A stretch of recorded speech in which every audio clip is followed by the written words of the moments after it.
Right, folks, this is a new podcast from the two Mikes, and I'm going to give you old energy boy MG to introduce it. Yeah, we've edited out all the nonsense from Mike Parry, so it might be a bit shorter than usual. Ha, ha, ha, ha, ha. The only people I could say rabbits to was my ducks on the pond. Yeah. But they, just quack, quack, quack, quack, quack. Yeah, They don't it's actually... not much of a conversation, No, really. exactly. A bit one-sided. A bit like the show.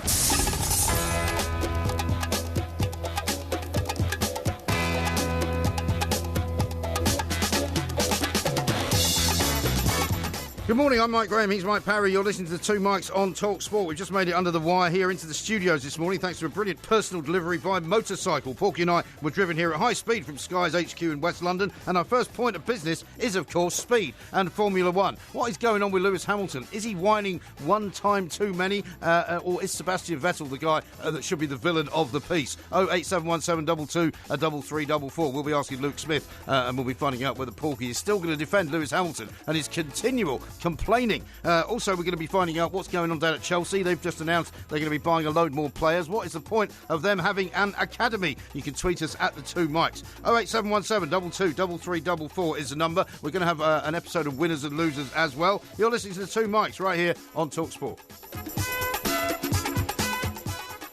This is talkSPORT. We are the two Mikes, and having made it here just about in time to do the mid-morning show, it's time to say a very, very good morning to a man I've been with for about the last 5 hours, Mr. Mike Porky Parry. Very good morning to you. Very good morning to you, Mike. And what an exciting morning we've had so far. Very exciting. Fabulous to see everybody at Sky. Thank you for that. But even more fabulous to get on those bikes. Now, my driver was Reese. Yes. Terrific guy. He's been 35 years a motorcycle rider in London. Yeah. One of the first ever, taxi motorbike riders. Yes. And I mean, I've never felt more safe in my life, honestly. Really? Even though we're perched up on the back of those bikes. Very comfortable bike, I have to say. Your driver's a lad called Damien, yeah. Equally able at what he did. They ride for a company called Limo Bike. And I have to say, it's the only way to get around. Reese had so many great stories. He carried David Cameron during election campaign. Oh, did he? He's been a regular driver for Boris Johnson. Okay. He carries people around from the film star world. Yeah. Who, last night, he went over to Battersea Heliport. Yeah. 5 guys arrived in the helicopter who'd been doing something with Cliff Richard in East Anglia. I'm not quite sure what it was. Can't imagine. But they had to get to the London Palladium, and they got him there in 12 minutes. Right. Fantastic. Yeah. I mean, even though we were on motorbikes, it still took a little bit longer than we expected it to, because the traffic is absolutely horrendous. Not helped by the fact that as soon as we got to within a stone's throw of the office, one of the bridges was shut. Westminster there was a big Bridge? train going up. Yeah. Unbelievable. Reese asked me on the way, he says, is Westminster Bridge closed? Yeah. And I said, not to my knowledge, No. but then my knowledge wasn't good enough. No, We got indeed there it and wasn't. It was closed. Indeed it wasn't. But I have to say, it was your idea to come here by that particular method. Absolutely. And I have to say, you absolutely got that one right. Because if We we were in a certainly car, did. we'd still be sitting in traffic on the Hammersmith flyover. Oh, I totally agree. Yeah. And, I mean, what it does illustrate to you is the shocking state of traffic in London. Yeah. Did you find yourself kind of breathing in at times? Because as my guy was going between the cars, at one point he said, you don't have to pull your knees in. No. He said, they're not going to hit anything. No, I didn't. But I had because this kind of vision of having one of the legs taken off. Well, because we were going in between the cars. Well, Reese, my driver, is so experienced that he said, let me line you up. So I sat on the bike, and then he went to the front, he looked, he said, yeah, that's fine. Yeah. I said, what do you mean? He said, none of your body exceeds my wing mirrors. Right. He said, my wing mirrors are the cat's whiskers of this machine, okay? Now, that's exactly what I thought was the kind of the thing to measure, Yeah, so he said, we get through anywhere, you're safe. He said, but sometimes his wing mirror was 2 inches away from a lorry or 2 inches away from a taxi on the other side. Very experienced man and terrific, and I want to thank you for getting us here. Right. Thank you. Absolutely right. Now, of course, the other thing we've got to talk about before we mention anything else is we're going to talk about Glastonbury over the weekend, all the stuff that happened down there. We're going to talk about Formula One. Azerbaijan finally had an exciting weekend of racing there. Yeah. But we also got to talk about Chelsea. Because, of course, they've announced that they're going to buy a load more players. They're going to spend another hundreds of millions of pounds. Yeah. And we're going to be asking why on earth did they bother having an academy. But one of the things I also noticed when we were coming in on the motorbikes, was the way that cyclists even annoy motorcyclists They do. as well. They get and in a the couple way. of times they just kept pulling out in front of this guy, Damien, who was driving me. And it's absolutely... They've taken their lives in their hands. Well, how many times have I complained about Blackfriars Road, the main artery that comes up from the Elephant and Castle to the River Thames and runs parallel to the road that talkSPORT Towers is in. Indeed. So I've sent out pictures in the past. Look at this bike lane. Well, today we actually drove it. Yeah. So we come burning up Blackfriars Road. I'm on the back of a bike. So today you were quite excited about it. Yeah, very excited. Well, we weren't riding on it because it's a cycle lane, if you see what I mean. But what I'm saying is, I rode parallel to the cycle lane and did not pass one cyclist all the way from the Elephant and Castle. Oh, right. Well, we passed a lot, actually. So, anyway. Yeah. But what we also did was filmed some of it. I filmed some of it. Excellent. So, we're putting that out a little bit later on. Yeah. And there's one particular picture that I'm going to be putting out, which is of you sitting on the bike. And it's already creating quite a lot of mirth in the office. Why is that? Well, because you look very funny. Don't be silly. You do. I'll show you a picture. Look, you look like some old guy who's just been taken out of some kind of hospital. Your health is not at its greatest at the moment, and your little cheeks are getting squeezed like a hamster. Well, that's because you got your thumb up, right? I had a very and tight you look as if you're being taken away. That is very harsh, but I think I've got one equivalent of you about this. Yeah. Well, no, it's the three of us actually, but that'll go out as well. Okay. So that'll prove. Yeah. So look out later on because we're going to have to put the video together, edit it a little bit because it was all done in a bit of a random fashion because it wasn't obviously the main thing on our minds. That's right. It was in fact getting here. It was. But now that we are here, let's talk about Lewis Hamilton. Let's talk about Sebastian Vettel. Definitely. Let's talk about the incident because Lewis Hamilton, as far as I'm concerned, and as I've always told you, is a petulant, spoiled little boy, and he's always moaning whenever everything turns out badly for him. But if it doesn't turn out badly for him, then he doesn't care how it happens. He doesn't care whether somebody crashes into somebody else. He doesn't care whether he crashes into somebody else. Why is he getting so worked up? Hang on, somebody crashed into him. Yeah, I know that. That's why he's getting so worked up. But he's crashed into plenty of other people, and and the situation's been reversed. Let's get this absolutely straight. Vettel crashed into him by accident. No, it wasn't by accident. It was by incompetence. Well, Vettel says it was an accident. Well, OK, if an accident is incompetence, then I agree with him. But the point is, it had been after the safety car had come on again, right? Because lots of crashes in this race. Well, he didn't do it on purpose, did he? Let's put it that way. Well, who knows? Because then they come to a bend, and Vettel's view was that Lewis Hamilton should have immediately accelerated off at top speed to get the race going again. Hamilton, as he was in the lead, assessed the situation and decided not to go at that particular moment. To do that. Not at that particular moment because he didn't think he was on the right part of the track. Yeah. So then Vettel bashes into him. But then Vettel petulantly pulls alongside Hamilton, takes his hands off the wheel. So who knows whether taking his hands off the wheel meant that his car struck Hamilton's car or whether he actually gave the wheel a bit of a twist before he took his hands off the wheel to indicate to Hamilton, I'm very annoyed with you, says Vettel. I think it was disgraceful conduct by Vettel, and in my view, he should be banned now for at least the next race. Well, he was already He's a danger to other drivers. Not true. He was penalised by 10 seconds. And as Lewis Hamilton said, 10 seconds was not nearly enough. Well, would you like to tell me about all the times that Lewis Hamilton has bumped into somebody else, ruined their race for them, and sometimes ruined his own race for them by his own violent acts and by his own inability to know how to get around a corner? That's very rarely happened. What do you mean, very rarely? He is not a Michael Schumacher, who, as we all know, was so competitive that he wouldn't be averse to literally steering his car into another competitor's car, like Damon Hill or somebody like that, to stop them winning the race and therefore accumulating points. Well, indeed. So, Hamilton has never been guilty Lewis Hamilton of that. Surely cannot have such a go at somebody like Sebastian Vettel, where he's basically asked him out for a fight. Yes, this is what he's done. I mean, he's saying if this guy is the world champion, then this is not the way to behave, and that he is showing a terrible example to the kids watching Formula One today. What sort of example is Lewis Hamilton showing by offering the guy out for a fight? He didn't offer him out for a fight. Yes, he did. He said it should be settled outside of the track. No, he didn't. He said it should be settled outside of the car. Yeah. So what he's saying is, instead of us crashing cars into each other, why don't we get out of the cockpit and talk about it? And start punching each other? No, like that was the inference I got from it. No, like sensible, intelligent human beings. He said settle it like men. And I admired it. No, he said yes. He said settle get out of the cars. Like men. I don't think the expression was like men. Settle it outside of the car. Well, I got the impression he was offering him out for a fight. Well, you would, you see, because of your stay in Glasgow, you have your Glaswegian, Glasgow. Well, what is this? Hamilton says this in one of the papers: "Be a man now and let's sort it out." Yes. If somebody said that to you, what do you think that means? Let's go and have a cup of tea and talk about it. No, because I have no inherently, angry, instinctive, physically attacking instincts against anybody else. All right, so if someone says that to you, what do you think it means? I think it means that he is referring immediately prior to that to the crashing of the cars. And what he's saying is, let's not play bumper cars. Let's discuss it like two intelligent human beings.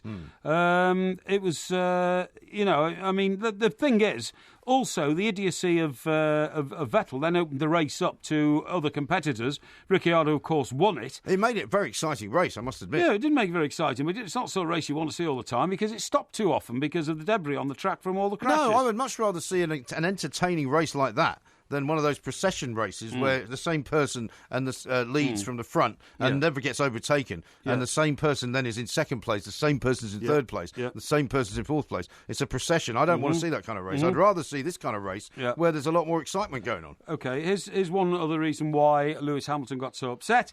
This is from somebody who knows everything about motor racing. The 10-second stop-go penalty they handed the German for dangerous driving was lenient, to say the least. But this was not where the race was won and lost. There was more drama to come. So the thing is, he should never have been back on the track to get involved in any more drama. Not at that point of the race, not that high up in the race, because he should have been stop-goed for a lot more than 10 seconds. It should have been 30 seconds. Well, I don't Everybody agree. knows that. Well, everybody does not know that. I know that, and I'm telling you. Well, you say you know it. That's because you are blindly a fan of Lewis Hamilton. You don't care what Lewis Hamilton does. You believe that he is always in the right. And I don't think he is. And I think a lot of people will agree with me that sometimes he goes too far himself, and he has double standards. He's a bit of a hypocrite, and just because he's not come anywhere on the podium, he feels as if he's been hard done by. Yeah, but on this occasion he was right, Mike. No, I don't think so. Happened. I don't think so. I think he was. Well, I agree with you that he can be. Look, ultra-competitive people like Lewis Hamilton and, Michael Schumacher and boxers, who stand until they drop are very competitive people, and therefore they get very annoyed when they lose. But if they lose because they feel that they have been cheated out of a result, and cheating is not that far short. Those are very strong words. That is not very far short of what happened in this race. Those are very strong words. Not very far short. I'm not accusing anyone of being a cheat. Then you get really angry about it. Well, Matthew says this, and he knows a lot more about it than you do. I think Vettel got a 30-second penalty when you take into account he had to drive in and out of the pits as well. No. That's a very good point. We're going to be talking to a Formula One expert who's Luke Smith, find out what he thinks, whether he agrees with Porky or whether he agrees with me. Got an awful lot of people agreeing with me on this one, by the way, Porky, I have to tell you. Well, there's an awful lot of people agreeing with me as well, if you look. There's not as many agreeing with you, I'd have to say. We're going to talk to a lot of people on the phone very, very shortly, but let me just read you a small sampling of some of the tweets that I've got coming in. It was far more than a 10-second penalty, says Steptoe. He had to slow into the pits and stop for 10 seconds, then go again. Matthew says, I'm with Mike Graham on this. Lewis Hamilton is a sport, jumped-up little upstart. He's incredibly unlikable, which is a shame, because he could be a hero. And Paddy says this, Damon Hill, Jenson Button, Nigel Mansell all had what Hamilton can't buy, a bit of class. Yeah, that's rubbish. So you're only taking those from your particular supporters. There are loads and loads of people. I'm telling you, there's a lot of people in my camp on this one. Yeah, well, there's a lot of people in my camp as well. Well, read a couple out there. Well, I'm trying to find them. No, but I mean, no, there's thousands of them. Really? I'm trying to select one. Okay, thousands. All right, well, I'll tell you what, while you're looking for somebody to support you, let's talk to Luke Smith, who's with NBC Sports, Formula One expert. Luke, very good morning to you. Welcome to the show. Good morning. How are you guys doing? Yeah, very well indeed. Very well indeed. Now, I mean, a lot of people are taking my side here. I'm saying that Lewis Hamilton likes to give it out, but he can't really take it. A lot of people are taking my side as well. Well, you read some of them out then. No, I'm not going to read them out now because I want to talk to Luke. Okay. Who knows what he's talking about, well, unlike you. Well, maybe Luke will agree with you. You never know. Luke, what do you think? I mean, does he like to give it out, but he can't take it? Well, I think Lewis has definitely made some mistakes through his career. I think he's definitely had incidents like this. Where he's, maybe given it out a little bit. But this weekend, honestly, I think he's been entirely right. I think what he said has been very spot on. I think that it was a very lenient penalty given to Sebastian Vettel. And, I think Lewis has every right to be aggrieved because it was a ridiculous incident. Yeah, why do you think they gave such a what you would describe as an insufficient penalty? He's a 4 times world champion. Yeah, I think there's a bit of fear maybe from the FIA about affecting the title fight, and they don't really want to come back at the end of the year and look back at this incident and say, oh, that's where the title was decided. Maybe that came into it, I'm not sure. But, I think there's some debate over whether or not it was deliberate. Maybe Vettel was just trying to scare him by bringing the car alongside, and then he just misjudged it, and that's why they made contact. But I think either way, the crux of the matter is that he did make a deliberate move towards him. There was contact, and that's you just can't do that when you're racing cars. It's unsafe, and I think it was a real missed opportunity. I think for the powers that be in F1 to really clamp down and say, look, you cannot do this. Yeah, that's absolutely right. Luke, can you remember in any other instance when one former world champion has told another former world champion how to drive a car?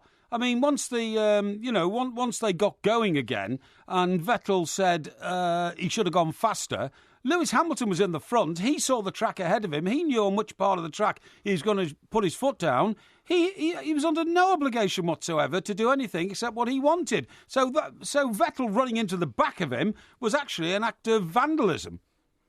Yeah, absolutely. I think it was. It's always the rule that the driver in front, when the safety car starts to go in, he sets the pace, so he becomes the safety car. So Lewis Hamilton could dictate the pace. If he wanted to go slow and slow everybody else up, he was entirely free to do that. Exactly. Vettel obviously took his mind off the boil for a second or two and ran into the back of him. Maybe he should have thought, okay, Lewis should have been going a bit faster. Maybe if Vettel had been in Hamilton's shoes, he would have gone faster. But Hamilton could do whatever he wanted. It was up to him. He can do whatever he wants, but if he does take the risk of running very, very slowly, deliberately slowly, in order to slow down the whole race, then he runs the risk of somebody running into the back of him, doesn't he? He doesn't. Kenny said, excuse me, I'm talking to Luke here. Kenny says this on Twitter. Lewis Hamilton brake-tested Vettel. He's done this before to Rosberg and back in 2007 at the Fuji circuit. So he's got a bit of history of doing this. Fuji actually does come to mind. But again, back then, that was 10 years ago. Lewis was a rookie. I think that was quite a unique set of circumstances. The FIA, they've looked through all the data and everything, and they said in their data, looking at the brake patterns and acceleration patterns and stuff from Hamilton's car, he didn't slow his speed down deliberately. He kept at a constant speed. So it was purely that I think coming out of the corner, Vettel expected Hamilton to be accelerating and pulling away, but Hamilton didn't. He wanted to give it a few more seconds, and that's where the mistake came. Luke, the major incident here for me wasn't even the collision. Vettel going into Hamilton. You could say, it was a misjudgment. But then to bring your car up parallel to your competitor and then allow the wheel to swing so that you touch his car, or even deliberately push your car into his, is an offence, in my view, which merits at least a one-race ban. I'm inclined to agree with you. I totally agree. That is the big. Why are you saying issue thank here. you? Because Luke, I mean, the authorities clearly don't agree with either of you, so you're both wrong. No, Luke. Isn't that right, Luke? Luke knows more about it than most people. Luke, please go on. That I think was the big thing. We've seen instances in the past where drivers have been caught out behind the safety car, and ultimately when Vettel ran into the back of him, he got a bit of damage to his front wing, and so he really did come off the loser there. But it was, as you say, that second instant where he pulled alongside, he darted his car towards Hamilton. That was a deliberate move. It was, I don't know if he actually wants to make contact or whether it's just to scare Hamilton, but he had absolutely no right doing that whatsoever, and that was a real reckless move. It sends out a really, I think, bad message to young kids watching F1, and that's not how you react to an incident. You get frustrated, you're unhappy with something that happens, fine, but you've got to get over it, you've got to move on, you've got to get your head in the race, not let things boil over and not try and hit your competitor on the track. Exactly. But don't you think, therefore, that Lewis Hamilton would have been better off keeping his mouth shut rather than saying that he should settle things with Vettel like a man, like men should settle things, and they should sort it out somehow outside of the car, outside of the track? What sort of message does that send? I agree with that. I think that was in the heat of the moment. The things, again, for Lewis would have been riled up. I've spoken to sources within the team, and they said after the race he was in a really foul mood and he was really upset about what had happened. So I think that's where, in the post-race interviews, he did come out with those statements. And I think looking at that wasn't the smartest thing to say at all. So I think the best really way to settle this now, both drivers I think have said they're happy to do this. They need to just sit down and have some talks about what happened, clear the air, and work out how they can prevent that in the future, because it was a ridiculous incident, and it's for F1. Okay, it's put it in headlines, it's put it all over the back pages, but it doesn't send out the right message for the sport. That's right. How much of it, Luke, do you think is the fact that Vettel has 4 Drivers' World Championships, and of course, if Lewis gets one this year, he will have 4 as well? I mean, there is a hugely competitive streak within these guys, isn't there? There is, yeah. These are the 2 greatest drivers, really, of the current F1 generation of sort of post-Schumacher era. These are the 2 guys. And this is the first year we've had them just going head-to-head, one-on-one in a direct title fight, which is amazing to see. And up to now, it's always been really cordial and really nice. And, you had such a good race, and you drove so well today. And we've always been sort of thinking, when is that going to break down? When are we going to see the needle come? And we've finally seen it. And we know that these 2, they may have done all this pally stuff, but deep down they are fierce competitors, and I think that this is the first sign of what could come a lot in the rest of the season. Well, let's see if they can both grow up enough to sort it all out. Luke, thank you very much indeed. We've got loads of calls to take. Let's start off with Andy. Yeah. We've got not a lot of time, Andy, but what do you want to say? Basically, love the show, guys. So I just wanted to jump in on the whole Lewis Hamilton thing and actually agree with Porky for a change. Yes, God. It's the first time ever that I've agree with Porky. But the one thing we need to remember in this is Hamilton's never been squeaky clean. He's always driven on that edge. Yeah. And I really do respect him for that. But also, as a Ferrari fan, I think it's great that there's this competition this year. But yesterday, Vettel was in the wrong, purely for the fact that Hamilton is the pace setter in that position, and he didn't brake test. If he brake tested him, the red warning light on the back of the car would have come on to warn him that he was harvesting the curves. Yeah. However, Vettel didn't see that. Obviously, took his mind off what he was doing and went into the back of him. That was not deliberate. That was purely an accident. I don't think it was deliberate at all. No, his reaction there was purely, I think, out of embarrassment. Yeah, it was. Yeah.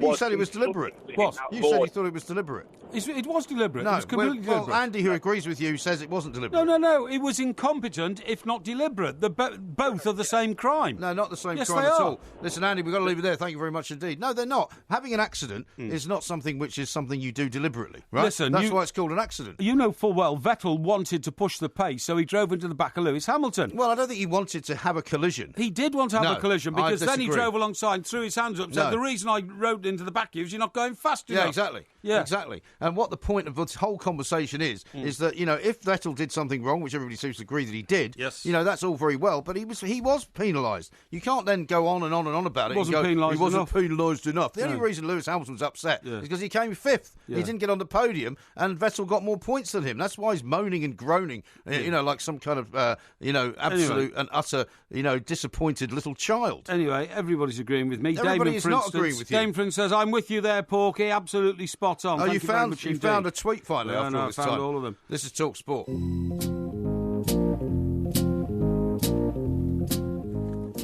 This is talkSPORT. We are the two mics. We're going to take loads of calls, of course, on this particular problem. 08717 223344. Is Lewis Hamilton just moaning too much, or was Sebastian Vettel really in the wrong, and should he have been punished more than he has been so far? Hamilton moaned the whole race. The safety car was going too slow, says Matthew. So why was he going so slow when Vettel hit him? That's a very good point. Let's take some more calls. And here's one from Martin, who's a Man United fan. Hi, Martin. Hi guys, hi. The show. I'm a first time caller. Oh, welcome. I kind of agree with you. What I think is Lewis Hamilton hasn't come out and reacted very well to it. He hasn't. To be honest, no, he hasn't. But I also think Sebastian Vettel, if you have, I'm a big Grand Prix fan. If you ever watch it and there's a safety car out, whoever's leading, whoever's behind the safety car is always, slowed down to get, and then using their brakes to get their tyres up to speed for when they're going to go off. Yeah. And, it's like an insurance. If someone goes into the rear of you, basically they're responsible. That's right. And I also think what happened next, which was bad, because Vettel hit him at the back. And if Lewis Hamilton had brake checked him, then he would have been punished too. But obviously he wasn't punished, because obviously they've looked at the data and he obviously hasn't brake tested it. That's right. And of course, Martin, Lewis Hamilton had already told, his wall that the safety car was going too slowly and that his tyres weren't fit to then accelerate again, and that's another possible reason why he didn't take off immediately. Well, the other thing I wanted to say is I think Lewis Hamilton's reaction has come from the fact that he was leading the race, and obviously then he's had that issue with his what was it? Well, it was like the headrest, wasn't it? Yeah, his headrest. And so obviously he would have made up a lot of ground on Vettel, and I think he's just really annoyed because like sportsmen do, they react in the moment. I think that's the point, Martin. I mean, if everybody accepts that Vettel, whether he did it deliberately or not, has been punished, then why not just leave it at that? Why make a huge issue of it and create bad feeling for the next race and create bad feeling for the rest of the season? Because of what I do feel is what Vettel did next, when he went up the side of Hamilton and drove into him, that's out of order. Of course. There's no excusing. And that is Vettel losing his temper. And for that, you can't do that. I mean, if you can't do that in a race, you can't. No. And I think that's what Vettel has done wrong. Yes. You know, it's not the issue at the back; it's what Vettel did when he drove into the side of him. Absolutely, it seems pretty obvious, doesn't it, Martin? People don't like Lewis Hamilton. I mean, Rosberg didn't like him. Who doesn't? Well, Rosberg didn't like him when he was his teammate. Like him. Well, he was his teammate. He didn't like him, right? Didn't get on with him. They barely spoke to each other. Vettel clearly doesn't like Lewis Hamilton. Nobody really likes the guy. Well, how many people like Schumacher, Martin? Answer me that one. Oh, listen, this is the thing. I agree. I mean, I do. I like Lewis Hamilton, but I respect any Formula One driver that drives those cars. Yes. And to be honest, you know, if you're challenging for it, they're all like that to some extent because, like you said, Mike, they're all winners. Yes. But I do think the issue here. The only issue we should be discussing is what Vettel did, go to the side of Lewis Hamilton, which he shouldn't be doing, under a safety car and drive into him. And for that, he should be banned for a race. Well, no, he's been. No, but the point is, Martin, that people have decided in the business that he has been punished. No, they haven't. They've given him his punishment, and the only people who are whining about it still are Lewis Hamilton and all you fans of his. No, that's not true. All right, Martin, listen, thank you very much for the call. That's not true. Let's talk to Bert. Why? Because plenty of people in the industry are saying that penalty was ridiculously lenient. Well, yeah, but they're all fans of Lewis Hamilton. They're all on Lewis Hamilton's side. Because There's this kind of ridiculous chauvinism that takes over, that just because he's a British driver, that we should somehow stand up for him. No, Lewis Hamilton was the injured party, and he's every right to feel aggrieved, and you just said, oh, why is everybody still talking about it? I mean, what a ridiculous No, that's question not what I said. From a man who's supposed to be, you know... That's not what I said. In the business of seeking the facts. Said. What I said was, the only people that are still moaning about it are Lewis Hamilton and all of his fans. Well, of course they are, because he suffered a terrible and unjust lack of reward for being the injured party. He came fifth, and that's why he's upset. Let's talk to Bert, who's in Luton. Hello, Bert. Hello, Mike. Yeah. What would you like to say, Bert? First of all, guys, let me tell you, you two remind me of this. You're the radio Malcolm and Wise. Thank you very much. Great show as usual, right? Mm-hmm. But Mr. Mike Graham, you got it totally wrong today, my friend. That's it. Totally wrong today. Well, it's not a question of right and wrong, Bert. Well, Mike Parry has stand up for truth and justice, as he says again. That's here, right. Unfortunately, we all have to agree with him today, because if that was Lewis Hamilton did that to Vettel, right? Yeah. He would have been straight away, no issue at all. He would have been definitely get at least a match ban straight away. Why would Vettel be punished less? It seems to me there's double standard when it comes to Lewis Hamilton there for some reason, and I honestly believe that if that was Vettel did that. I mean, if Lewis Hamilton did that to Vettel, he would have been automatically got a match ban. Well, you say that, but there's no necessarily evidence, Bert, to back that up. I mean, the authorities have looked at what happened. They've punished Vettel. Surely that should be the end of it. Well, they haven't really punished him enough, Mike, and you know that. Well, I don't know that, no, because I'm not the one that hands out the punishments. They've decided that the punishment... Well, make a judgment then. Well, I agree with them, because it's their judgment. Well, nobody else agrees with them. Well, they're the people that hand out the punishment. We've had 3 callers on so far, independent callers who are race fans who said you're in the wrong. Well, I'm not in the wrong, right? Mate. The people who are in the position of making the penalties fixed to the cars have decided that Vettel has had his punishment. So Lewis Hamilton should quit moaning and just get more concerned about why his car's falling apart and why he can't do better than 5th. Well, his car falling apart is another matter, but obviously, like I said, the punishment didn't fit the penalty. Well, okay, that's your point of view, Bert. It doesn't make you right, though. He could be cheated out of the championship through this incident. The reason he's moaning. Let me finish, please, for once. All right, go on. And the reason that he is moaning so incessantly is he wants a greater penalty for Vettel, so that Vettel won't beat him to the championship by 2 points at the end of the season for cheating in that race. Well, he didn't cheat in the race. Let's talk to Tony, who's from Poole. Hello, Tony. Morning, gents. Show's absolutely brilliant. Thank you. Who do you agree with? Come on. I agree with the legend that is Porky Parry. For heaven's sake. Thank you. On the previous safety car, Lewis nearly overtook the safety car before the safety car line because of the speed of the Formula One car. That's right. So he was holding back to make sure he never overtook the safety car. And Vettel should have been aware of that. I mean, Vettel's made the mistake. Then to go up alongside him and deliberately drive into it could have caused another massive accident. We've seen loads of accidents in open wheel sport where they make contact. To do it deliberately is absolutely ridiculous and very unprofessional as well. But you don't know that he did it deliberately, though, Tony, surely? Well, he took his hands off the wheel. You can clearly see that he diverted his car towards Hamilton as he was waving his hand. That is right. Clear to see. That is right. Absolutely clear to see. And the penalty is nowhere near what he should be getting. Of course it's not. not. Well, why do you think the penalty... Well, why do you think the penalty is so unfit for the crime? Because of the danger with open wheel racing. If you make contact... No, but hang on, Tony, sorry. That's not... Sorry, you're answering the wrong bit of the question. What I want to know is, why do you think you know better than the people who have applied the penalty? He was explaining.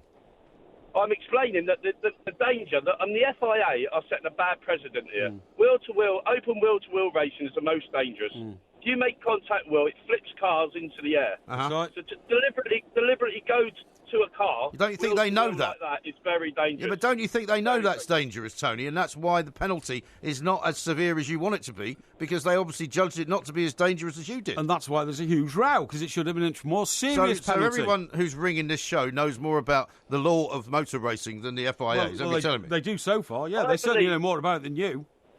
I believe the FIA today will have another look at it. I believe there'll be more penalties to come for Vettel. If there I think you could be right. The bad precedent. Yeah. All right, OK, Tony. Well, thank you very much for your call. We've got loads more calls to take. We will take more calls. 0871722 334. Here's one from Victoria, who says, Mr. Parry, looking a trifle apprehensive in that photograph on the back of a bike. Both up to your usual high standards on Sky News. However, I've got to agree with MG about Hamilton. He's a spoilt brat. No. Thank you very much, Victoria. This is talkSPORT. Great tweet here from Tom. You can tweet us, of course, at the two mics. He says, to avoid these issues in the future, Formula One bosses have agreed to consult with Mike Parry before handing out any punishments. Thank you very much. That's what you would like, isn't it? Thank you very much indeed. And can you please stop sending in tweets which say that Mike, Graham and I look like a couple of clowns off to the circus to be fired out of cannons this morning when we put on our white helmets to get here on the motorbike taxi. How about this from Robbie? He says, love him or hate Hamilton, he's the best driver in the world. Vettel was out of order and got punished, so the argument is over. Well, that's what I think. I think once the punishment has been handed out, there's absolutely no earthly reason why Lewis Hamilton has to make the situation worse, and by offering sort of himself out for a fight with the guy. Okay, sorry, go on. Well, here's Mark. He says, I'm not Hamilton's biggest fan, so Mark's coming at it from a very balanced point of view. But Vettel was potentially playing life and death games at the speed they go. He got off so lightly. I think that's a pretty typical view. Well, it is a view. It's not a typical view. We've got Stuart here who agrees with me from Cambridge. Hello, Stuart. Yeah, mate. Yeah, what would you like to say, Stuart? I just want to agree with you, Mike. Yeah. I mean, don't get me wrong. What Vettel did was wrong, but he's been punished for it, and Hamilton just needs to wind his neck back in and let the FIA get on with what they're doing. Exactly right. I mean, I like the idea that all these people who are Formula One fans and Lewis Hamilton fans think that they know more about what punishment he should get, Vettel, than they've given him. But to be fair, as you say, it's a done and dusted deal, surely. Yes. I mean, the punishment's been handed out. It's Hamilton. Sorry, he's only having a moan because he finished behind Vettel.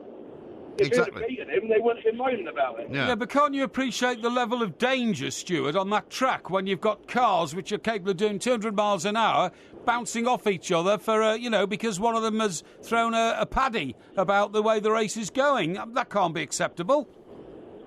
Oh, yeah, I definitely understand that what Vettel did was stupid, basically. Yes. Yeah, but let's face it, Stuart. I mean, Lewis Hamilton's done plenty of dangerous things in his time.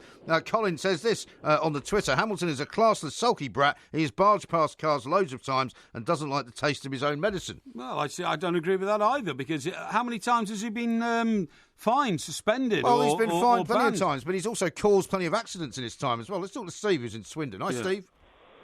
Oh, hiya, guys. All right, good show. Yeah, very well. What would you like to say? Listening to you argue. I've got a few points I think we can all agree on, though. First of all, I think both drivers made themselves look pretty dopey by the end of the race. No one covered themselves in glory with their comments. I think they're both pretty silly. Right. But I like to judge the drivers what they do on the track, really. So, therefore, my loyalty probably lies with Hamilton. For me, the question regarding the 10-second penalty is whether Vettel's actions are deliberate, really. I think every driver gets 10-second penalties for dangerous driving, whether it be an overtaking or crossing lines or whatever. But if Vettel's deliberately hit Hamilton, surely it should be a black flag. But they can't. They presumably they can't make that judgment, presumably, Steve, which is why they haven't. That's the thing. No, it's hard to make the judgment, and I'm happy that they haven't made the judgment because they can't be certain. So I think we've got to get on with it. But the last thing I'd like to do is just bring some attention to the FIA. I just think that the way that the cars start following a safety car is the reason all these problems happen, really, because what Vettel's trying to do is use his experience and his eagerness, really, to exploit an unfair advantage given to him by the fact that there's a safety car. Yeah. When you consider that Hamilton's built up a 3 or 4 second lead and then is constantly dragged back because of the safety car, it puts Hamilton in a vulnerable position. And Vettel's only tried to do what Hamilton would do if the situations were vice versa and try to exploit that. Except to have a rolling start following the safety car, so that situation's not there. Except, Steve, that it's very clear in the rules that whoever's leading when the safety car comes on dictates the pace once the safety car goes off. I agree with that, and I'm not saying that Hamilton's in fault. I think that Vettel's had his 10-second penalty for being too close to Hamilton. All I'm saying is the FIA could sort the whole bloody thing out by saying when there's a yellow, when there's a safety car out, let's give the drivers a sighting lap to get back up to speed where nobody can overtake. And then when we've done the one lap, it's racing again. And that way you're not going to have this silly situation where people are at the car's backsides trying to take an unfair advantage, as I see it, because Hamilton shouldn't be punished for a safety car coming out. Okay. Well, fair enough. I think that's a very good point, Steve. Thank you very much. Got a good one here from Nick. He says, Porky, you're the only one talking sense here. Justifiably, you are the man of the people. Really? MG must be lagging from the early start you boys have had today. Well done on Sky earlier. So, don't know why I mentioned that. But why would it? I don't know, Zoggy says this, I've got to agree with Mike Graham, as we wouldn't even be discussing this shunt if Lewis had won the race. Most of this moaning is simply sour grapes. And I think that is the problem with Lewis Hamilton. He doesn't know when to stop moaning. You know, just because things don't go your way, you're supposed to just pick up and get on with it. Let's talk to Bradley, who's in London. Hi, Bradley. Hello? Hello, Bradley. Yes, what would you like to say? Hi, you're right. I didn't expect to get through, to be honest. What it is that obviously I'm going to compare it to football in a way. So the FA are the governing body, and then you have a referee that's appointed for that match as such. So when it comes to motor racing, you have the stewards, which are appointed by the FIA. Right. So when you say the governing body or whoever it is has already dealt with the matter, not entirely true, because when it comes down to it, after they can review the footage like they do in football, and then the FIA can get involved like the FA would to make more punishment on the matter. All right. And I mean, are they likely to do that in this case then?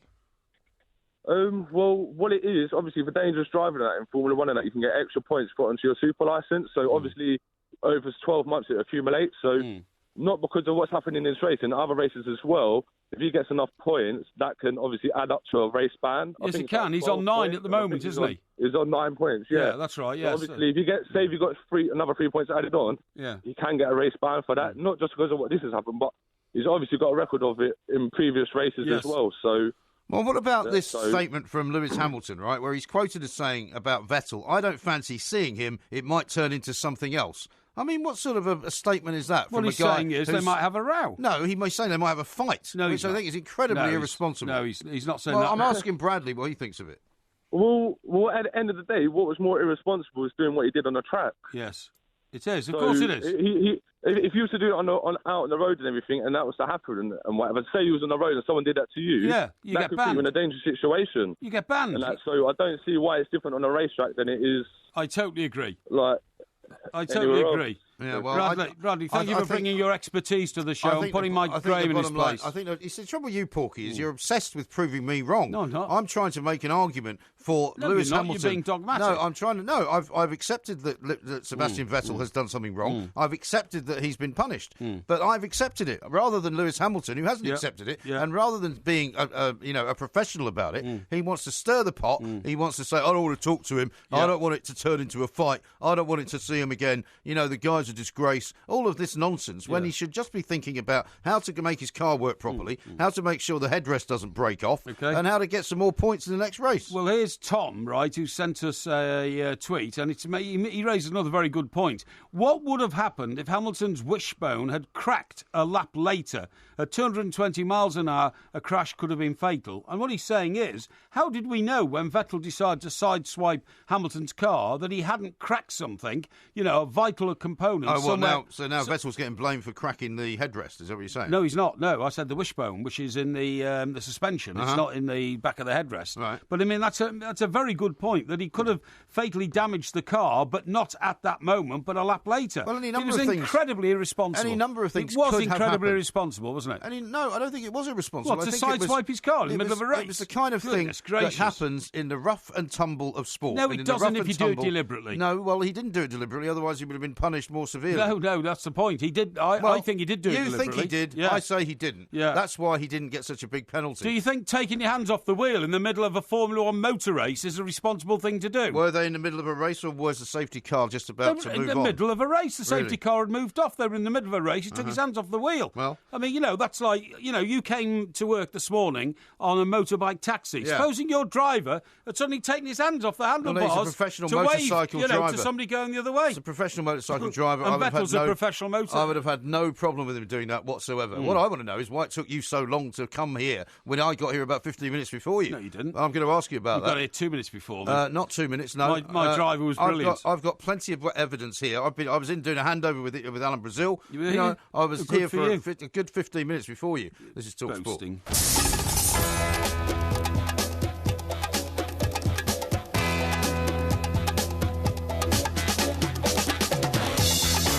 Good morning, I'm Mike Graham, he's Mike Parry, you're listening to the Two Mics on talkSPORT. Coming up in this hour, we're going to talk to Britain's top back doctor, Porky. He's a guy called Gary Trainer. Oh, thank God. Hopefully, he's going to give you some kind of solution to your sciatica problem. Yes. Obviously, we'll get an update on that a little bit later on. Yes. We're also going to talk about North Korea. We're going to talk about lipstick colour as well. Yeah. And, of course, it's going to be heroes and villains coming up a little bit later on as well. 08717 223344. We might tell you a little bit more about our rather exciting journey in to talkSPORT from Sky this morning as well, on the back of two motorbikes. You're listening to me, Mike Graham, and Mike Parry on talkSPORT. So which way did you come in then? Because they were significantly behind me. I thought you'd be right behind me as we were sweeping into Hatfields. Well, you're going to always in danger of losing each other, because the way these guys spot, and that's what they do. The reason why a motorbike taxi is so much quicker than a car, these guys spot the gaps so they can accelerate into the gap. But not only that, they can drive between lines of traffic. Yes. And as I think I said earlier, the wing mirrors on the front of the bike I was on are the cat's whiskers, as my driver Reese told me. And so we never hit anything, because he's been doing it for about 35 years, which is brilliant. It's quite a big bike, isn't it? Oh, it's a big bike. It's, I mean, I didn't notice what make it was or anything. I didn't either, but getting you and I in the back of those things, they're going to have to be quite hefty, aren't they? And so they are.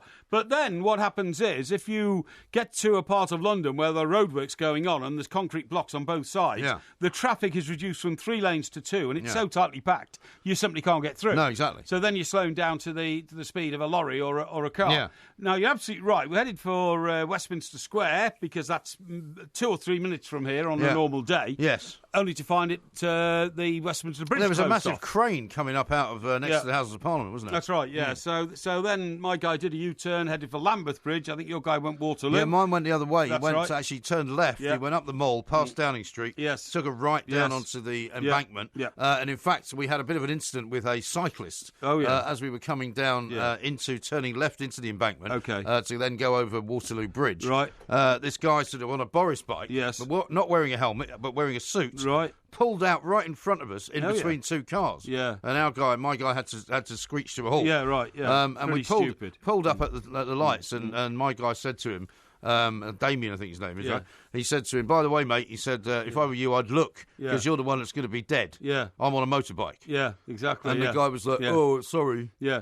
What I did learn, by the way, because Reece gave me a sort of running commentary on the bikes, I said, which way do I lean when we go round roundabouts and round corners? Right. He said, don't worry about it. Yeah. I said, because I remember as a kid, my mate gave me a lift on his 80cc Honda or something, and when it went round the bends, he banked it so low, I tried to sort of put your leg down. It's not like the Isle of Man TT you're on. He was just coming in from Sky. Funny enough, the guy who took me, Reece, has done everything. He's done the TT and everything else. He's a really experienced guy. Well, this guy told me he'd been at Le Mans. At Le Mans, yeah. Racing. Wow, fantastic. Yeah, that's right. Yeah, I think he said his pal was a good racer. But anyway, what he said was, have you ever noticed the difference between the tyre on a motorbike and the tyre on a car? Yes. And I said, not necessarily. Why? He said, well, you see, and we pointed at a few cars, the tyre's flat on the bottom. It has to be to grip the road. Yes. So, but on a motorbike, he said they deliberately make the tyres curve because they know the bike banks from left to right. Yes. And it's not so wide either. That's right. That's right. Yeah. And on a motorbike tyre, there is a substance in it which makes it sticky. That reacts to tarmac and keeps the bike from sliding and on the road. Okay. And all that makes a lot of sense. It makes you feel, easier being on the back of the bike. I must say, very comfortable. At no point comfortable. Did I think that I was sitting on a bike and my back was hurting me, or my hands were in the wrong position or anything like that. Yeah. And luckily for the guy driving, I didn't have to put my arms around him. No, I didn't. I was able just to hold on to the back. There were 2 bars at either side behind you. In fact, I was able to film a little bit, not too much, but there'll be some video coming out a little bit later on. Oh, of you on the back of a bike? Well, me on the back of a bike, who do you think will want to watch that? But also of you as well. Oh, me, filming you as we were coming down past, sort of coming on the 8th floor. Were you? That's good. I like that, just before we overtook you, actually. Just before we overtook us, Now, the one thing that I didn't get the thrill of was taking off and getting up to 70 or 80 miles an hour, because, of course, you can't do that in central London. Oh, we did. Did you? Yeah, okay, fair enough. Well, maybe not 70, but we accelerated away quite a few times. Yeah, okay, well, the guys know what they're doing. But I was going to say, a few years back, when we were in South Africa doing the World Cup, and Andy and I were there together, Andy Townsend is a qualified biker. He's got a motorbike licence. Most people just have a learner's one, you know what I mean? And so he said one afternoon, I'm going to take one of these bikes out and take it up the coast. This is down in Cape Town, And he said it'd be fantastic. Well, he's going to just rent one. Yeah, rent one, So, and he looked at the bikes, and frankly, I thought, these bikes all look knackered, They look as though they're just sort of taken out and brought back, taken out and brought back. Right. So I said, I tell you honestly, I'll take a rain check on that one, mate, because You didn't fancy going on the back of his? I did not. No. You didn't have to wear helmets, and there were no safety bars at the back. It's like in America, isn't it? Yeah. Because it's apparently a breach of your human rights. That's right, to tell you to wear a helmet. And I said, how do I stay on? He said, you just wrap your arms around me, he said, and we just go, don't worry. And that sounded a little bit sort of too easy to fall off type time. Yes, indeed. You know what I mean? Now, I've got a message for you from Holly, who says, please can you say hello to Tim and Leon, who will be listening from Al Sudia and getting bladderated. Thank you. Doesn't that say Alcudia? Al Sudia. No, it's in Mallorca. Al Sudia, I see. Okay, well, that's in Mallorca, is it? Great. Oh, okay. It's not Alcudia. Okay, well, can I just say, Tim and Leon, hope you're having a great time. Stay away from Magaluf. There's some sharks there, by the way. Yeah, we're going to tell you about that a bit later on. It's so funny, isn't it? Yeah.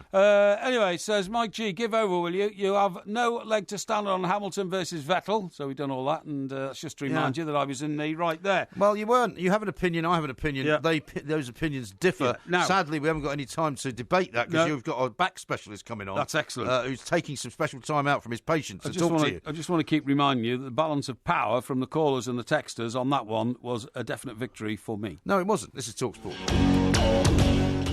Now, we have scoured the earth for somebody to help you with your particular back problem. That's good. Stroke leg problem, just general problem. Sciatica, you're calling it. Luckily for you, Gary Traynor, who was born in New Zealand, is a specialist. He's got practices in Primrose Hill. He's got practices in Harley Street. We're going to ask him what he can do to help you out. Gary, a very good morning to you. Thank you for sparing the time.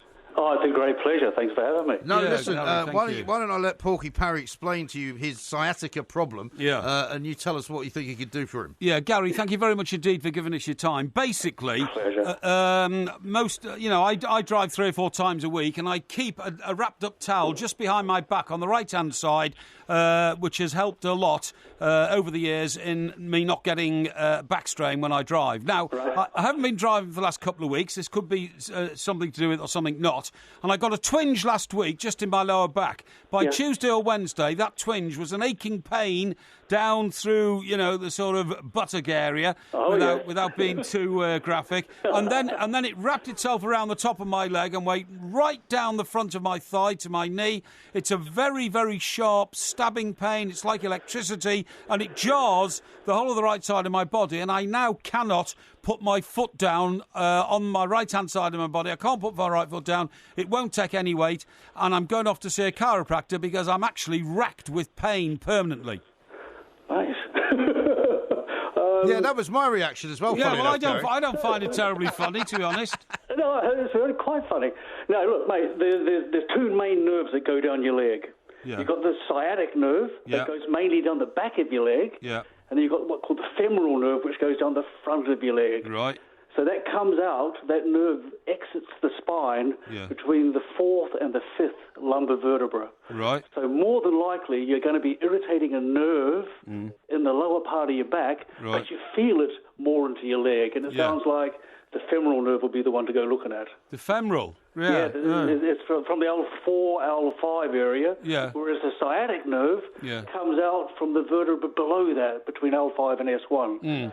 So depending on where it refers to, can help you diagnose where it's coming from. So it might not be sciatica at all then? Well it has been. Pain down your leg, and when people get pain down their leg, they generally say it's the sciatic nerve. But there are, in fact, 2 main nerves that go down your leg, and it sounds like you might have the other one. Okay. And it can be aggravated when you're in the seated position. Okay, well, actually, the only thing I find comfortable on is sitting down, because any weight on my leg is very painful. Can you suggest, Gary, the best way to try and alleviate this? I'm going to see a chiropractor. I hope the guy will give me professional help. But how can you help yourself when these things are happening? Well, I mean, the most important thing is to keep moving. In the old days, they used to say, just go to bed, and that's just most definitely not the answer. To get someone who specialises in the spine is a very good consultation to take. Unfortunately, the more people you see, the more opinions you're going to get. Sometimes a diagnosis comes with a vested interest, and the vested interest is that you keep coming back to me more and more for treatment. Sure. So really what you want to need is like an independent diagnosis. MRI scans are very good at doing that, but they're rather costly procedures. They reckon if you can stand on your tiptoes and on your heels, you don't need to get a scan. 80% of back pain is what we call mechanical back pain. Given time, it gets better by itself. But you want to look at someone who specialises in the sort of like mobility of the spine. I think osteopaths, chiropractors, physiotherapists, we all deal pretty much with the same stuff. Presumably, Gary, if he continues to get this problem, it's never going to go away, is it? He's just going to have it for the rest of time. And I'm getting pretty irritable about it, to be honest, because all he does is complain about it. Well, mate, send him over to me. I'll come into you if you want me to. Well, I might... Can you manipulate it for us? Can you manipulate it for us? Yes, I could. Live on the air. I'd love Your to nerves. Oh, well, you know... It's getting on my nerves. Might be too painful, but I may very well, see, it's got my tongue now, be visiting you, Gary. I mean, the amazing thing is I've had so much empathy and sympathy from listeners, and I believe an awful lot of people suffer from this sort of thing. They reckon 8 out of 10 people will one day in their life experience a debilitating bout of back pain. Yeah, or so, something. Most people can relate to it. Once you've had it, you are very sympathetic to anyone who has had it, because these mechanical back pains, they can strike at random out of the blue, just doing the most innocent of, That's right. Bending forward to pick a piece of paper up can throw you into, terrible spasm. The great thing about anything that comes on really fast can disappear equally as fast. Yeah, well, those pains that build up gradually and slowly and insidiously are the ones but you've had it on and off for a while, haven't you? Oh, yeah, I was going to say to you, I never really took much notice last week when it started, because over the years I've had it for a bout of 2 or 3 days at a time. And like you quite rightly say, simply by doing a bit of stretching and, standing up straight and maybe swiveling your hips a bit and all that, I've managed to sort of contain it, and it's gone away again. But this one just won't go away. It's like a bout of hiccups that you simply can't get rid of, Sometimes, you just need a little bit of help. But just a little bit. I mean, it's your responsibility at the end of the day. You're the one who's got to stay supple and mobile, and that's your responsibility. But at times when it gets acute, sometimes a little helping hand can be, Aside from the sort of circumstances that Porky has described to you, is there any way that his rather unfortunately unhealthy lifestyle could have an effect on his back and his sciatic nerve and all that? Definitely on that one. Really? No, I'd like to also throw into the mix at this stage also the wonders of acupuncture. It is the most incredible treatment. Been around for 5,000 years. Finally, they're getting some scientific evidence for how it works. It doesn't cost anything. I heard earlier on your show about the NHS crumbling. I mean, the wonderful thing about natural medicines, they don't cost anything. Yeah, right. Well, you could go to Chinatown for that, can't you? Well, you can do that, but I mean, we have a register of qualified osteopaths and acupuncturists. So if you want qualified people, it's important to make sure you get someone who's qualified. Yeah.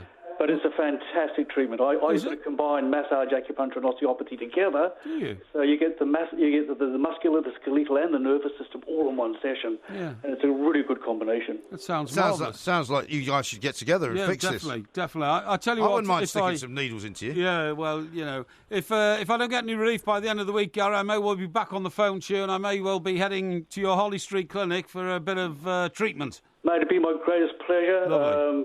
He's got plenty of money, Gary, so charge him as much as you like. No, that'd be ridiculous. I heard he's a very wealthy man. Yeah, he's very wealthy. He owns a property portfolio. No, I'm a jam, just about managing. And I love the music you introed with, the Depeche Mode, because I've done 6 world tours with them, and I'm about to go to Milan tomorrow morning to see them in concert. Oh, yeah? Fantastic.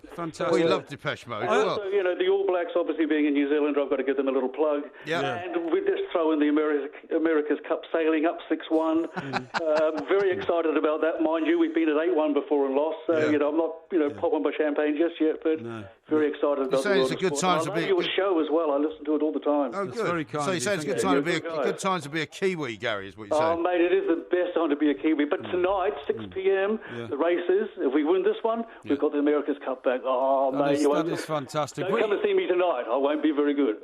we were pathetic in the America's Cup, by the way. I live near the place where they put the boats. Wasn't it? It was, yeah. Ainsley. Yeah, absolutely. Yeah. Listen, Gary, thank you very much indeed. Really appreciate your time. Gary Traynor. What a top guy. Well, he's Britain's worked top with black doctor. He's worked with people like Stella McCartney's Derek Jacobi, Sir Paul McCartney. Yeah. He's been on tour with bands and he's attended to sporting organisations and teams. Yeah, the guy is a first-class man. Yeah, absolutely right. Now, how about this one from Perry, who says, has Porky ordered one of those Wix lawnmowers for his penthouse yet? Yeah, that's right. Hey? Yeah. Is that the one that was on the... The one that's only $49.99. That's the one, indeed. Yeah. Here's one from Joe, who says, Porky aggravates most people, so it stands to reason he'd end up aggravating his own nerves. Well, it's not a very empathetical thing to say, and this is a very good one from James, which you should take heed of. He says this, why does Porky pretend to be interested in MG's stories? I heard about 8 bored years and a couple of rights. No. When MG was telling his story. No. Not at all. Not at all. I want to thank you all, by the way, for your empathies and sympathies towards this. It's not the Oscars, I know it's not, but I mean, I'm telling you, you have no idea what it's like until you're suffering it yourself. You love me. Yeah, I do. I don't care about your site. I'm bored to death with it. Oh, yeah? This is talkSPORT.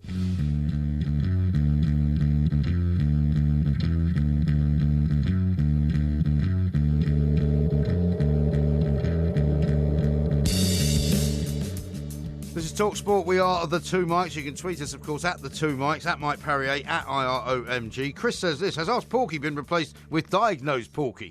We'll be doing Ask Porky a little bit later on in the week, of course, along with Porky Vision, the Porky Quiz. Yep. Scott says, I told Porky to get acupuncture last week. Now the expert has confirmed it. Yeah. Well, I'm open to all suggestions, because when you're walking around with the sort of pain that I'm having to bear, you will literally consider anything. Hot stones on my back. Hot stones? People walking up and down on my back. I've had that, I've had hot stones. Have the hot stones any good? Yeah, really good, yeah. I had what they called a paraffin wrap.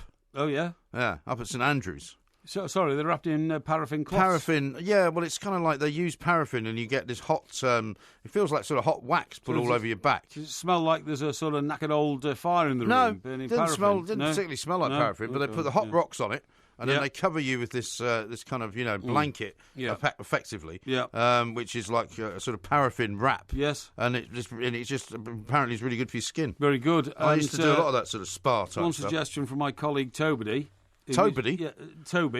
He used to be known as Toby Nobody. Yes. We don't call him that anymore. No, well, I never called him that. No. That was your thing. He suggested suction. Suction. That apparently is I don't know what he was talking about. Well, it's like a sort of cone or something. Sort of West or Hampstead a jam activity, jar isn't it? that they put onto your back, and then as you pull it away, it sucks the skin up and tries to juggle the nerves underneath, I assume. All right. But anyway, there we are. Here's one from Tom. He says, having had 2 failed disc operations at L4, L5 level, this is the only time I've had sympathy for the man of the people, Mike Parry. Thank you. Well, I'm man of the people. You're absolutely right. And Stephen asks, could Mike Parry's gyrations during his disco period be to blame for his glass back? Well, who knows? # staying alive. Who knows? It's very, very difficult to diagnose what gives you back pain, as everybody knows. And that's why, doctors... That's why so many people swing the lead, isn't it? Yeah. Because they go, I've got bad back. That's why doctors issue, medical notes and give people time off work for back problems more than 10 times more than anything else that is diagnosed, because you can't actually see through, the spinal column, can you? Tony said if Porky was a dog, he'd have been put down years ago. If I was a horse, I'd have been shot on Saturday, I'm telling you.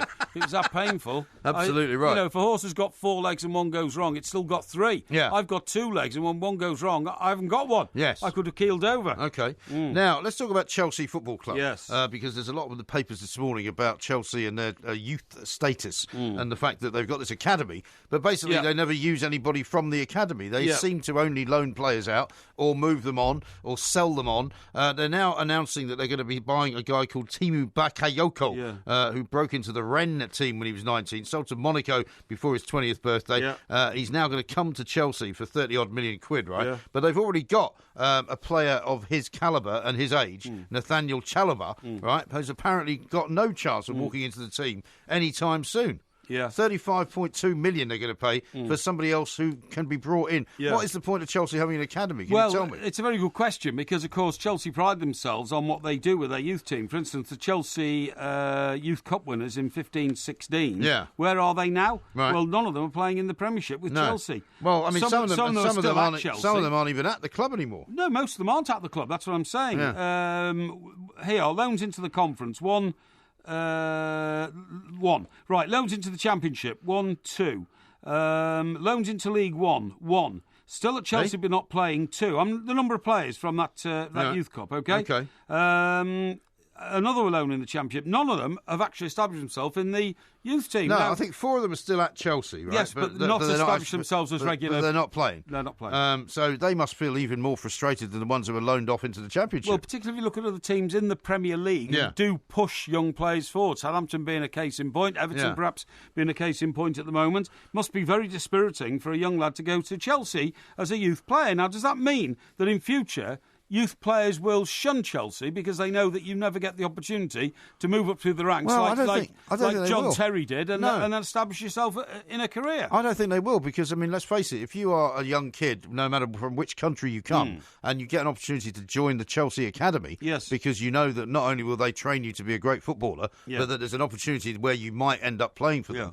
You know, of course you're going to go. And you're going to take the chance, but you're going to always hope and probably be told by somebody that you might be the one to break the mould. That's right. But in the last 4 years, Chelsea have won the Youth Cup every year. Right. And yet none of the players that we can name instantly here have come out of that team and established themselves in the It's Chelsea surprising, first isn't team. it? And I mean, the problem for this guy, Chalobah, is that he's got Bakayoko coming in, but above him, he's already got Kante, Matic and Cesc Fabregas. Yes. So he's behind all of them. So there's no chance of him getting a game this season. Well, the point and probably is, not the season after. He's too old now to establish himself. He's 22. Yeah. And at 22, I mean... Well, your guy Tom Davies up at Everton. Yeah. What age is he? He's about, 18? He's 19, I think. He's 19 now. But he's already a regular in the first team, isn't he? Yes, he is. Yes, absolutely. But Romelu Lukaku... Now, when he was 22, he was still thinking of, where his future was going to go. But he was so established that, he was one of those kind of should be down. And in the end, was able to force a move to Everton to get regular first-team football. Yes. Now, he's only now 23. Did he not go to West Brom first? West Brom for a season on loan. He went to West Brom for a season on loan. But what I'm saying is he's now established as a £100 million player. Yeah. So you've either got to go away and play somewhere for a season and impress everybody, or you've got to break through at Chelsea. And if you don't do either, your career is in danger of dissipating. But this team that you pointed out from the 15-16 season, I mean, there's none of them doing what Lukaku did, because they're not playing at teams anywhere near as high profile as Everton and West Brom. They're not. They're playing in the Championship. Well, at best. And some of them are in League One. And some are in the conference. Yeah. The goalkeeper, Baxter, he's on loan at the conference, Bonkers, isn't it? Yeah. Now, Steve Parish, our friend down at Crystal Palace, who are about to make an announcement, by the way. Have you seen there's a very funny tweet 2 o'clock that they've put out in which it shows a little hut down at Crystal Palace with some white smoke coming out the chimney. Oh, great, okay. Because they're about to announce a new manager who's probably going to be Monsieur De Boer, isn't it? The papal announcement. Yeah, exactly. But Steve Parish said recently, basically, that Brexit might actually change the system. Now, what do you mean by that, well, he says that basically Premier League rules stating that 8 of the 25 men's squads have to be homegrown. But as it stands, this includes youngsters who come from European Union countries, right? So the homegrown players will no longer apply to European players. Right. So what it means is that it might mean that 8 players in the 25-man squad actually have to come from these islands. Yes. Which would make a big difference, wouldn't it? A huge difference, but I tell you what, the clubs would get around it again. They'd just extend the size of their squads, wouldn't they? You know, and say, well, I don't know if they can do that, though, can they? Well, they might ask for it. That's what I'm saying. We don't need a 22, 24, 25-man squad. We need a 33-man squad now and all that kind of stuff. Yeah, you know but that's quite a big sea change, isn't it? That's quite a big rule change that they'd have to make. I mean, when we talk about Chelsea players being out on loan, we're only talking about the tip of the iceberg here. They've got loads of players out on loan. It runs into the dozens. Yeah.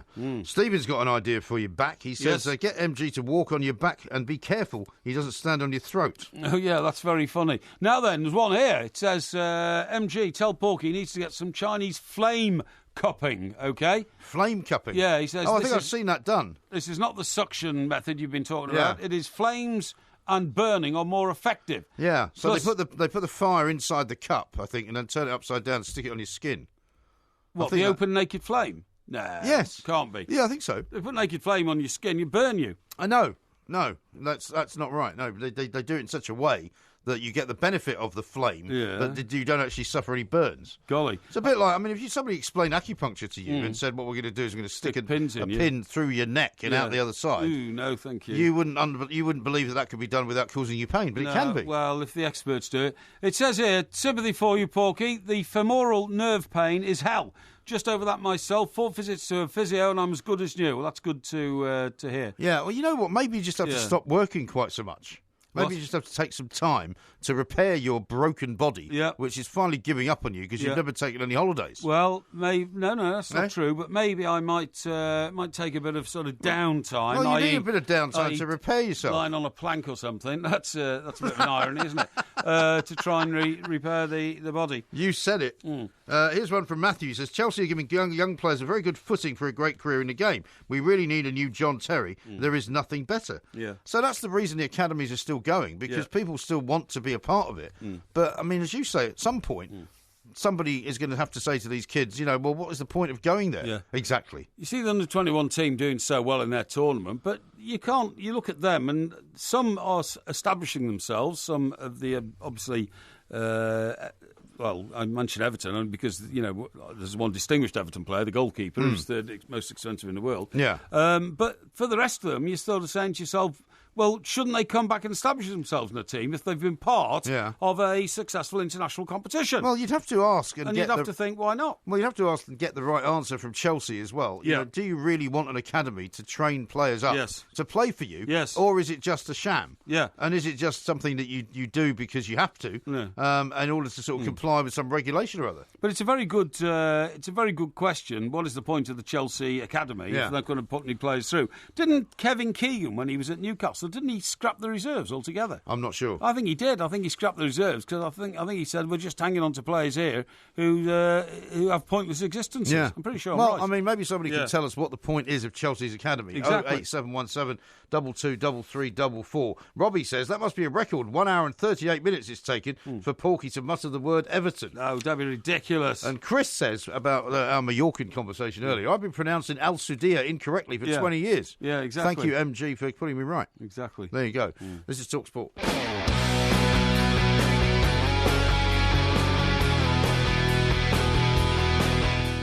OK, folks, this is the Two Mics. We're on talkSPORT. We're with Wix. Now save 35% on selected lawnmowers, like the Flymo 37cm electric lawnmower. It was £79.99. It is now £49.99. And hurry up, please, because the sale ends today. Right, this is talkSPORT. We are the Two Mics, and we've got Heroes and Villains coming up in the next hour. We have, yeah. Just thought I'd mention that to you. Yes, thank you very much indeed. Not at Good. all. Now then, listen, I've got to tell you something really amazing here. Are you? Through my international journals of research, I found out that... you bring those on the bike? What? Did you bring those on the bike? No, because I didn't bring them on the bike, you oaf. You can bring on the bike. It's a very small package. It's a bit harsh. Yeah. I thought you was a very small package. A very small package which fits into the space where the spare helmet normally goes. Yeah. I didn't realise I had a spare helmet. Yeah, they did, yeah. I tell you what, I hope nobody gets on that bike with a bigger head than me, because that was very, very tight, I don't think that's possible. No, perhaps it's not. Nobody's got a bigger head than you. Anyway, listen, scientists in South Korea have worked out that, the sound of a car horn is very aggressive. Yes. Whichever way you say it. If somebody, honestly, if I'm at home sometime and a car pulls up somewhere and goes beep, beep, beep, to attract somebody's attention to come out and get in the car, I sometimes go out and tell them they do that again. I'll report them. Really? Yeah, because it's an offence. No, it's not. It is an offence. It's just between certain hours. It's an offence. It's an offence to do it, to use your horn without, true purpose and all that.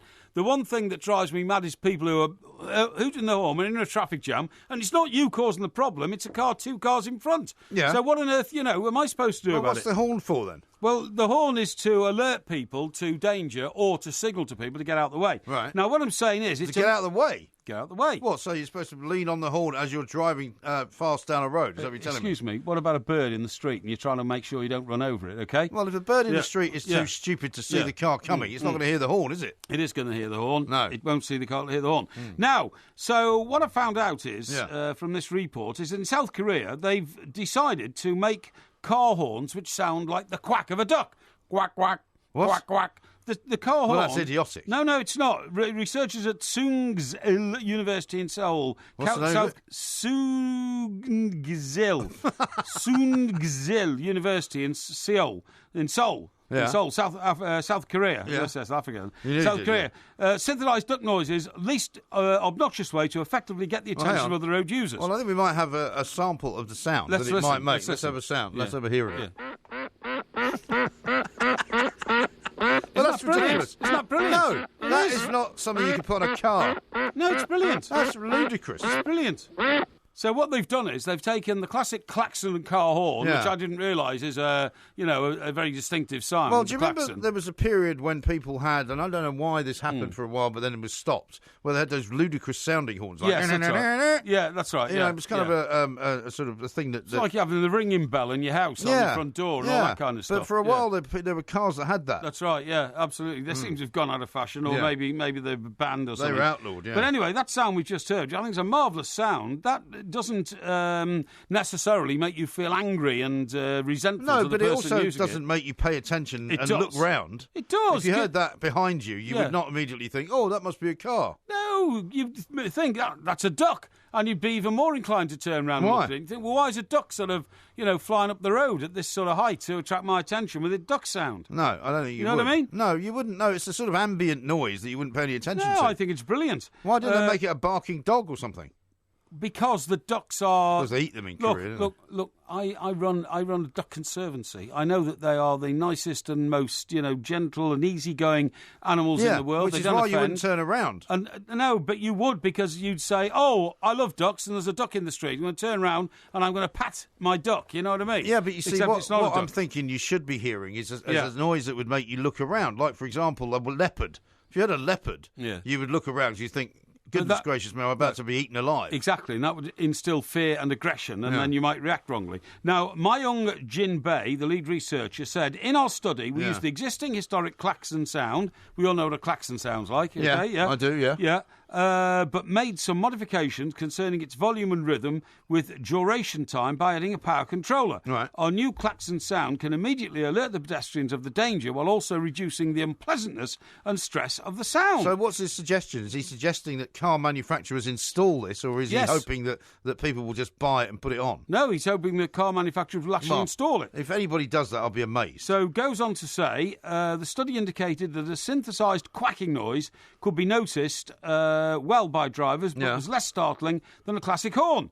This is rubbish, this story. No, it's not. Where did you find this? It's not. Well, it's in my journals. Rubbish. The klaxon had the advantage of making a loud noise at low power, but its volume could not be easily controlled. Okay. Yeah, I don't think it's ever going to happen. And the researchers presented this idea to Acoustic 17 conference, which is very influential in areas of noise. Acoustic 17. Yeah, which is taking place at the moment in Boston, Massachusetts. Okay. Now then, talking about Korea, of course. Right. The other thing we happened... You haven't got a lot of time. I know we haven't. The other thing we happened upon today was the fact that old crazy horse, old Kim... Do you mean the beloved leader of North Korea? Leader of North Korea. You can't call him Crazy Horse. Sent a load of his men, to prowl the Mediterranean coast looking for something that looked like a holiday resort and bring it back to Korea. Oh, yeah. And get a few ideas. The only place that these men in like these North Korean military uniforms, who must look very odd, stopping over at all these sort of Costa del Brava. I'm not sure if they were actually walking around in military uniforms. Well, anyway, they've decided on Benidorm. Yeah. They've taken back all sorts of evidence to the great leader that a Benidorm-style beach resort would be amazing for North Korea. Isn't that where you used to go, Benidorm? I have been there. Yeah. I have been there, yeah. And anyway, apparently the great leader is so impressed. He said, "Yeah, great, we're going to do it." But they said their own development set to open to international tourists next year. Although who in their right mind would go to North Korea on holiday? I'm assuming, I just made a stupid question. I'm assuming they have got a coastline, right? Well, have they got a coastline with sunshine? That's what I was thinking. Well, I think probably yes. Because they're in that part, quite a nice part of the world. I'm not sure it is. I mean, part of that over there is Russian coastline, which isn't very good at all. Well, yeah, but that's a lot further north. Yeah, well, I suppose it is. But anyway, they said it's going to open to international tourists next year. It'll be a little bit bigger, i.e. massive. It's going to be massive bigger. And this all comes in the wake, of course, of, tourists in North Korea not having such a good time lately. No. Because the American, Otto Warmbier, went there as a tourist, but came back as a released prisoner in a coma and has subsequently, sadly... He subsequently passed away. Passed away, yeah. Well, it's not really renowned for its tourism business. Well, it's not, is it? People that have gone there for tourism, basically, find themselves being followed around by people who call themselves tour guides. And people but went actually there, they're spies. If people went there, they might want to sort of see a bit more of North Korea, the real North Korea, not Benidorm North Korea. Yeah. Might find them encroaching in from the coast to find out if people really do eat bark off the trees in North Korea. Yeah, this is when the thing starvation policies are couldn't believe you said that on Sky this morning, but that's another story altogether. We've got to go. We are the Two Mics. This is talkSPORT.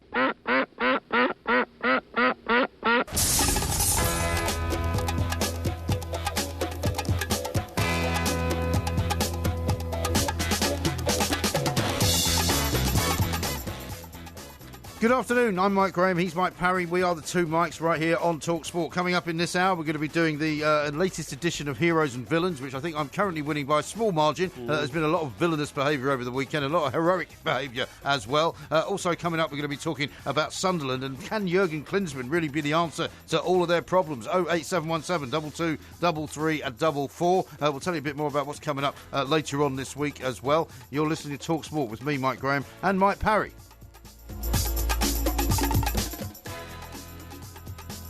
Got a good one here from somebody who goes down to North Korea quite regularly. Martin says, please Google Wonsan Air Show and Beer Festival. Regular trips to North Korea for Westerners, and I'm going in September.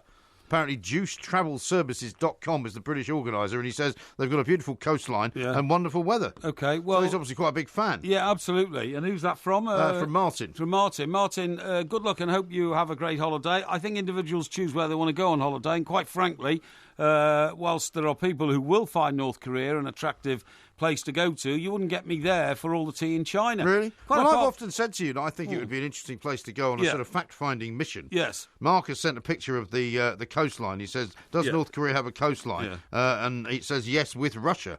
And you can see it there. Yes, of course it does, but I mean, we were thinking about actual pictures of beaches and that sort of thing, weren't we?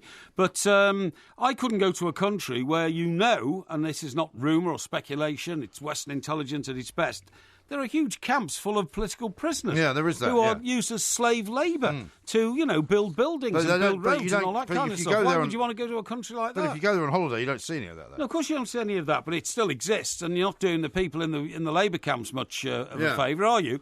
If you're going there and supporting the economy of a basically bankrupt country by taking Western money there, when these poor souls, whatever they've done or all they've ever done is speak up and demand a bit of democracy, find themselves locked up for life. The pictures I like to see are those satellite pictures they have of all the lights in the world. Yes. And where North Korea is, there's no lights at all. There's no lights at all. Because they don't have electricity. Some of the labour camps they have in North Korea, which are full of prisoners, are bigger than towns. I mean, some are 10 miles long and 2 miles deep. Are they? That's how big they are. That's how many of their own people they repress and suppress and effectively torture. I think it's a disgrace. Yes, it certainly is a disgrace. Now, it may not seem like an obvious place to go after being in North Korea, but Sunderland, right, are apparently now the subjects of what is maybe a possible bid by a German consortium, right? I've seen this, and apparently, if they end up getting the club, getting control of the club, they want Jurgen Klinsmann. It's very speculative. Well, it is speculative because the thing is, Sunderland are in need of a manager. Southampton have now got their new manager, Mr. Pellegrino. Yes. It looks as though Crystal Palace are going to get Mr. De Boer,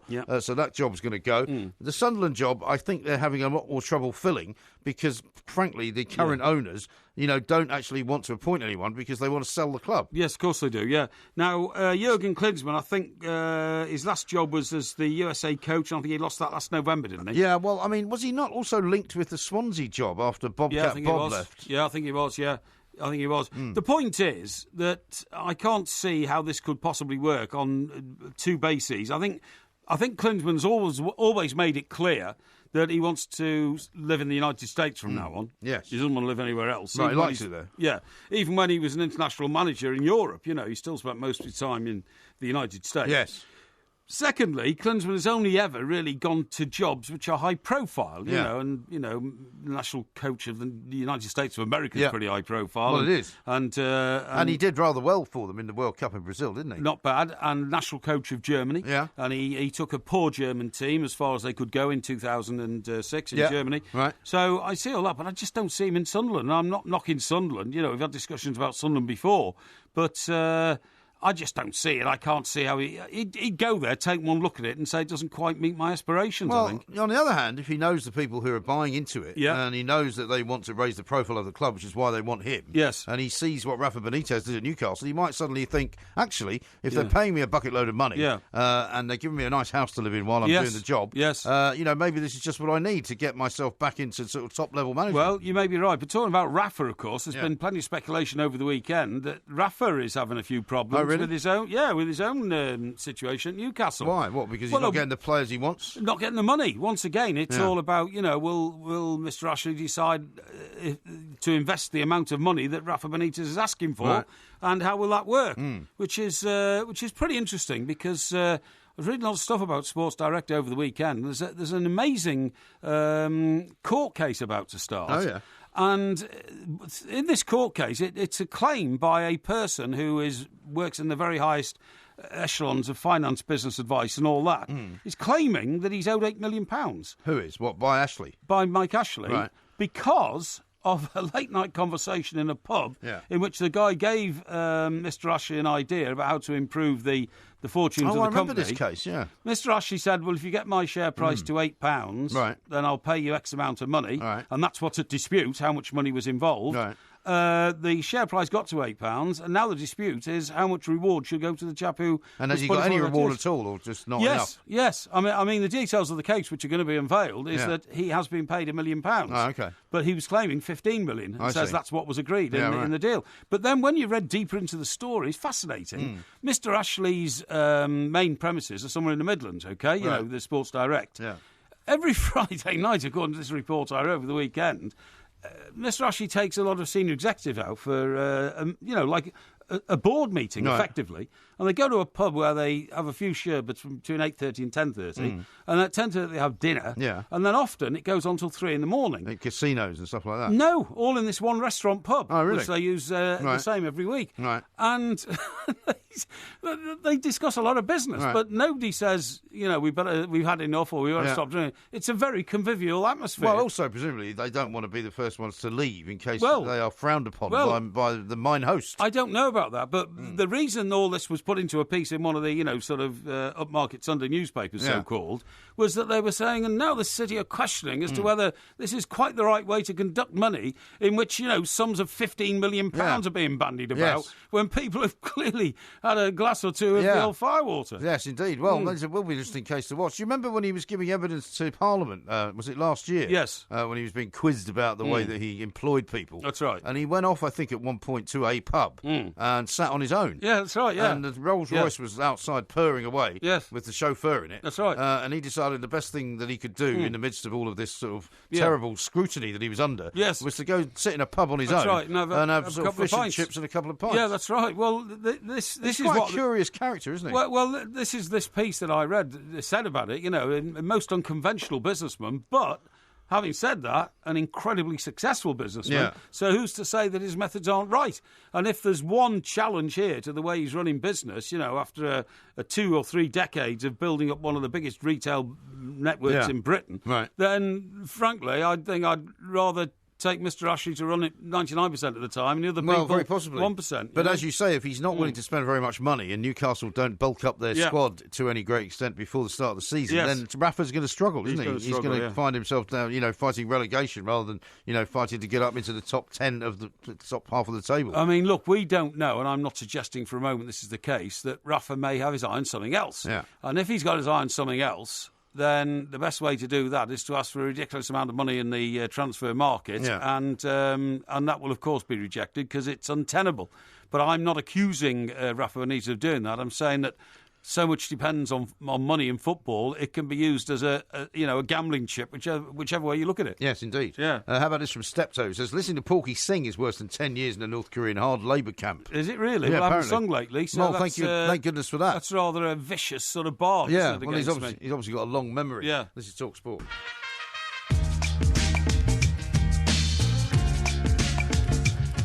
This is the Two Mics on talkSPORT with Wick. Save 35% on selected lawn mowers like the Flymo 37cm electric lawn mower. Was $79.99, now just $49.99. But you better hurry because the sale ends today. This is talkSPORT. We are the Two Mics. Coming up a little bit later on, heroes and villains, of course. Got a lot of really very, very good tweets that have been coming in as well. Yeah. But we'll get to those in a little while because right now we're going to speak to a very special guest, Mr. John Smart, who's from Ashtree Cricket Club. In fact, he's the captain of Ashtree Cricket Club. And Ashtree Cricket Club, Mr. Parry, is very famous because they've been on many, many foreign tours and they've won their first overseas victory this year. In guess how many years? I know, 35 years. 35 years. Amazing. John, a very warm welcome to the show and congratulations. Yeah, good afternoon, guys. Yes, the amazement continues with talkSPORT Radio contacting us to want to find out all about our amazing victory on tour to the beautiful island of Viz in Croatia. Yeah, that's right. Well, I mean, unfortunately, as soon as I saw that, I thought to all it conjured up was a vision of Viz magazine. And I thought, I had no idea they named it after an island in Croatia. Well, I think that's what we thought ourselves when it was first mooted to us that we would go to Viz on tour. It was an advert in the Times last year where they were looking for English teams to go over. They probably didn't want very good quality ones because their standard is probably fairly close to ours. And normally when we go abroad, we meet teams that are better standard than us. Now, where did this all start, John? So, and first of all, don't try and tell me this is a cricket team. This is a bunch of guys who have known each other a very long time, who like to get away from their wives for a good 10 days or something and go on, quotes, the cricket tour, which will involve quite an amount of bladderation, I would imagine. Yeah, well, absolutely. Well, I think it started in 1975 that the club was formed by a load of guys who used to go into the Butley Ash pub, which is just outside Macclesfield. Right. And there's a guy called Mark Crook, who is our chairman and still plays for us, who has been a stalwart throughout that period. From then onwards, first tour we went on was 1983. Tour to Lyme Regis. There was a foreign tour in 1988 which started with a disaster, went to Portugal, and the opposition didn't turn up, so there was actually no game played. Oh, blimey. So like you say, though, the availability of alcohol was probably good for everybody who went. I'm shocked that you didn't manage to get some kind of walkover style victory there when the opposition didn't turn up. Well, we played against teams who think we must be better than we actually really are. We went to Barbados 2 years ago, and there was guys in the opposition team there who'd been vying to get into the Barbados national team. When they were 179 for 1 after 12 overs against us, I think they realised that really we were as poor as we say we are. Yes. After 12 overs, 179 for 1? 179 for 1. My God, that must have been a bit of a humiliation. Mind you, Barbados is a nice place to try and bathe your loss of form. They could be worse places to be humiliated, But I mean, how bad is Ashtree Cricket Club, and has this victory somehow improved things? Well, we're hoping it's going to galvanise us into further victories. I mean, yesterday, unfortunately, we were beaten by in the beautiful surroundings of Chatsworth, where unfortunately we were thrashed heavily 2 years ago by them, and then we were beaten heavily last season. This season we did a little bit better, and we weren't quite thrashed, but we were still beaten. But beautiful Chatsworth, what a great backdrop to play cricket. Is that Chatsworth House? Chatsworth House, fantastic place to play cricket. Indeed. The wives come along, and we can't get up to any mischief. Not that we do on tour, of course. Okay. And these tours, like you say, they are pretty legendary for the week that we go. We normally play 2 games. Yeah. Some of the guys can play cricket reasonably, second 11 cricketers. Yeah. But some really are people who really struggle to pick up a bat on occasion. Yeah, well, that's a shame. Now, what about your home form, John? So this is when you're on tour. You haven't had a victory in 35 years, but you have now. How many do you play? Like every Saturday, every Sunday during the summer season? We play every Sunday. Yeah, and we play about 20 games a season. Right, and we probably win half our games and lose half our games. So there are plenty of other teams of similar standards to us. Yeah, I see. Yeah, okay. And is your clubhouse open to non-members? For instance... I can see where this is going. Yeah, I mean, I live down in Stockbroker Belt, Surrey, and there's nothing better on a Sunday afternoon than wandering along to Banstead Cricket Club and joining the locals for a few sherbets whilst the boys are out in the field on a very hot afternoon. Do you have similar hangers-on in your club? Absolutely. The more the better. Yeah, exactly, because we put money across the bar. Well, we play exactly. We play at Presbury Cricket Club on occasion. We play at Macclesfield Cricket Club, but we also play games at Potter Shrigley and Langley. They've got less facilities there, but we've had people on occasion watch us. Paul Alice has been known to come along and watch us at some of our games. Yeah, and we'll welcome anybody. That's good. Yeah, well, that's the way it should you might be. get the Portmeister down there at some point. Exactly. Now, you're very welcome to come down. Now, Presbury's not a million miles away from where you're from, Mr. Parry. No, it's not. I'm a Chester boy. Is it? John. I mean, he's always talking about the sort of the rich and rather successful part of Cheshire. Would you describe Presbury as that? Very much so, John. I live in Stockbroker Belt, Surrey. Actually. No, I'm not asking you. Why do you keep answering the question? Well, because I'm going to say, John, if you want to call it Stockbroker Belt Cheshire, feel free. Well, Presbury is a very wealthy area, and there's not many of our team that can afford to live in Presbury. But it's you don't get many houses there for less than $500,000. In fact, you don't get many for less than $1 million, I wouldn't think. That's right. Yeah. So why did most of us are struggling to afford to own properties in Presbury. Oh, I see. So why did you base your cricket club there then? Well, the club's been there for 40-odd years. I joined the club about 7 or 8 years ago. Right.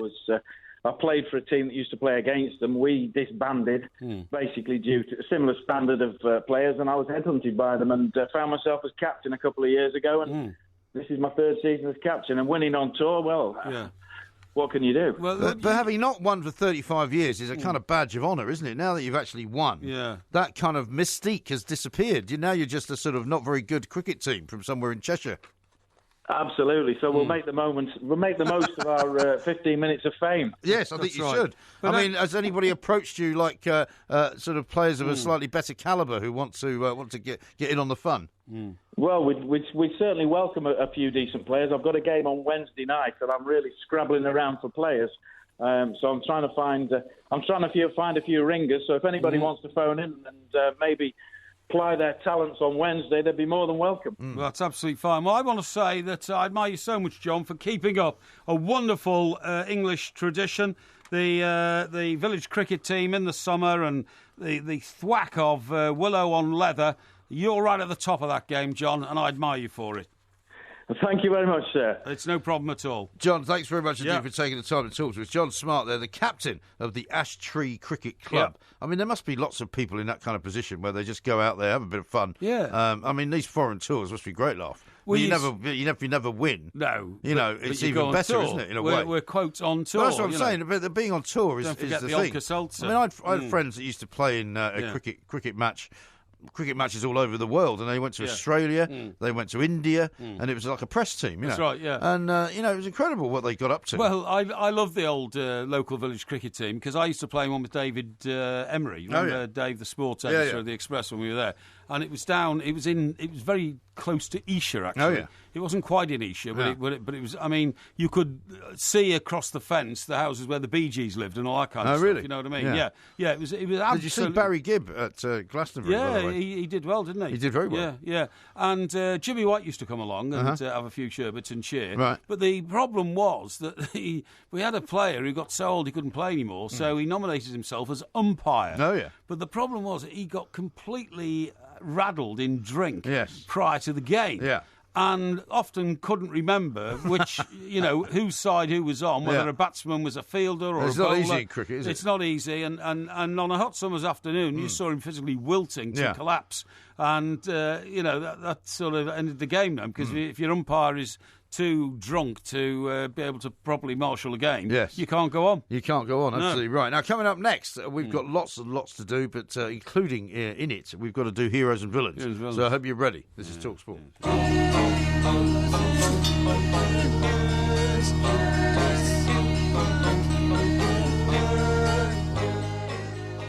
That music can only mean one thing. It's time for heroes and villains. I think my lead over you is something like...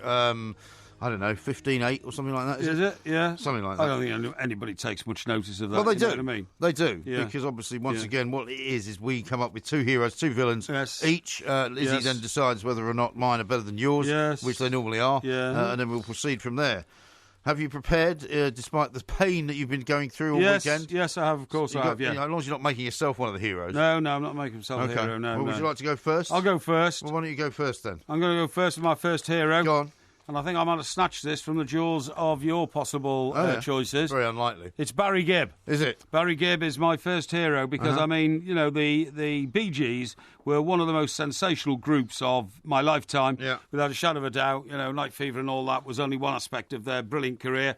All the brothers have died, only Barry's left now, and then to go on stage at Glastonbury, the focal point of the world, and to put a set together, which everybody said was absolutely brilliant, and to do it without his brothers around him, I think just shows true heroism in really just keeping going whilst he's lost so much in terms of, personal support. And he was very humble about the whole thing. Very humble about the whole thing. Well, you haven't stolen anything from me, actually, because my heroes were from the same area, actually, from Glastonbury weekend. Right. But it was going to be Dave Grohl. Dave Grohl from the Foo Fighters, because we've had a variety of people doing Glastonbury over the course of the few most recent years. Yes. Coldplay last year were pretty good. Yes. We've had Adele, who wasn't very good. Ed Sheeran last night, a lot of people said, wasn't quite the sort of thing that you needed a festival like that. Yes. And the reason that Dave Grohl, I'm going to put up there, is so brilliant is because the Foo Fighters put on one of the best rock and roll sets I think anyone has ever seen. Is that right? In not just recent years, but of all time. Okay. I mean, people were tweeting me saying, this is better than Queen at Live Aid. Yes. I mean, that's how good they were. That's how because he was able to bring in sort of 100,000 people and make them feel as if they were in a nightclub. Brilliant. Did you see any of it at all? No. So how can you even nominate anyone from Glastonbury if you didn't see it? Oh, no, I saw the Barry Gibb stuff. You saw Barry Gibb? I saw a bit of Barry Gibb stuff. Did you? A bit of. Did you see the people dancing down the front? Dancing down the front. All the security guys. That's right. Security guys were on their feet. Doing the staying alive thing. That's right. Absolutely. Okay. So that was pretty sensational. Okay.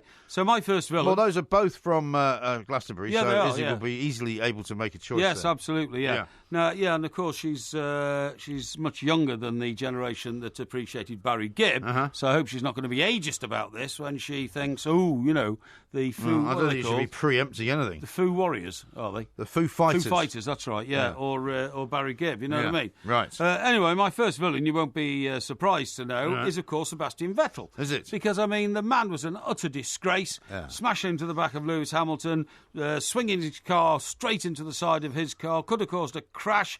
Could literally have put people in peril and danger. Didn't. But the lack of sportsmanship, the sheer petulance and anger, you have to restrain that anger when you're a Formula 1 racing driver. Nobody could argue that he was surely the ultimate villain of the weekend. I don't think anyone would agree with that, actually. My first villain of the weekend is Dan Evans. Right. Dan Evans, a man we spoke about on the show on Saturday, on the warm-up, because he was stupid enough to fail a drugs test from April, right? Yes. Which revealed that he had actually been taking cocaine. He said it wasn't anything to do with tennis. Yes. He said it was something which was recreational, which of course it was. He said, I've been very stupid. Problem for this guy is it's right before Wimbledon, when the tennis business in Britain particularly could do with a bit of a boost. Yes. He's been given loads and loads of money over the years by the LTA and the various funds that he's got. He's thrown away. And at the age of 27, he's now going to be banned for 4 years, including this year's Wimbledon. Yeah. He's not going to be back until the age of 31, That's right. At which point he may as well not bother. So he's effectively shot his career in the head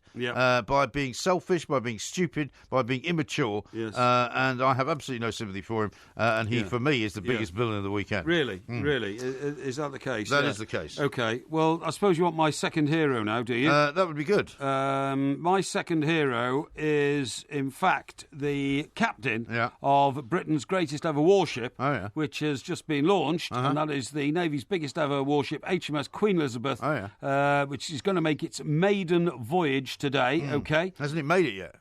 Well, they're waiting for the weather to be absolutely right. They've got to make sure that the wind is in the right place. Yeah, because we all know that when you want to go to war, you don't want to go to war in the bad weather. You don't want to go... Well, no, it's not that. It's just that the parameters of the dockyard at Rosyth in which it's been built is so narrow that if they get a strong wind, it could crash into one of the exit walls out of the dockyard. It's as simple as that. It's not very encouraging, is it? But anyway, I want to nominate Commodore Jerry Kidd. Commodore? Okay, this is not the guy you know from Portsmouth, is it? Yeah, no, it's not my Commodore. That's always, staggering about. No, Commodore Jerry Kidd, whose rank on board will be as captain. Right. He's got a crew of 700 sailors. He's got 300 contractors on board it takes to sea for sea trials. Right. And I have to say that... no planes?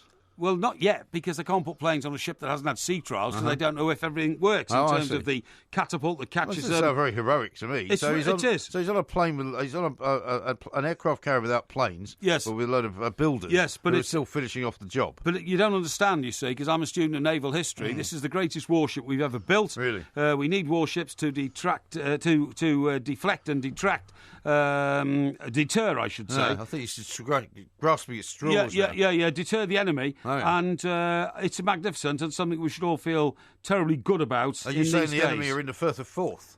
Well, they will be, because Russian submarines will be very close to there, trying to detect the unique echo sound of the engines of the great new ship, HMS Queen Elizabeth. No, that's rubbish, that one. No, it's not. It's brilliant. I'm going to give you a much better one for my second hero, actually a heroine, if you wish, Petra Kvitova, a woman who has come back from the most horrendous attack in which she had to have surgery on her hand when a guy broke into her apartment and basically attacked her. So is she a tennis player or something, is she? Petra Kvitova? Yeah. Are you joking? What is she? Yeah, she's a tennis player. Tennis player, Of course she's a tennis player. Why didn't you tell the audience she was a tennis player? Because everybody knows who Petra Kvitova is. No, you let them assume. No, she won the Aegon Classic at the weekend, right? The Aegon Classic. In Birmingham. Yeah, right? Okay, yeah. She beat 21-year-old Australian Ashley Barty. Right. 4-6, 6-3, 6-3. She even went one set down, but it's the first tournament that she's won since she had this terrible injury to her hand. Yeah. And you can imagine if you're a tennis player and you get stabbed in the hand, how life-threatening and career-threatening that can be. Certainly career-threatening. And she said it's been a difficult time and I wasn't sure if I would ever play again. Yeah. It wasn't about the tennis, but it was about coming back healthy and coming back alive. Right. She's 27 years old.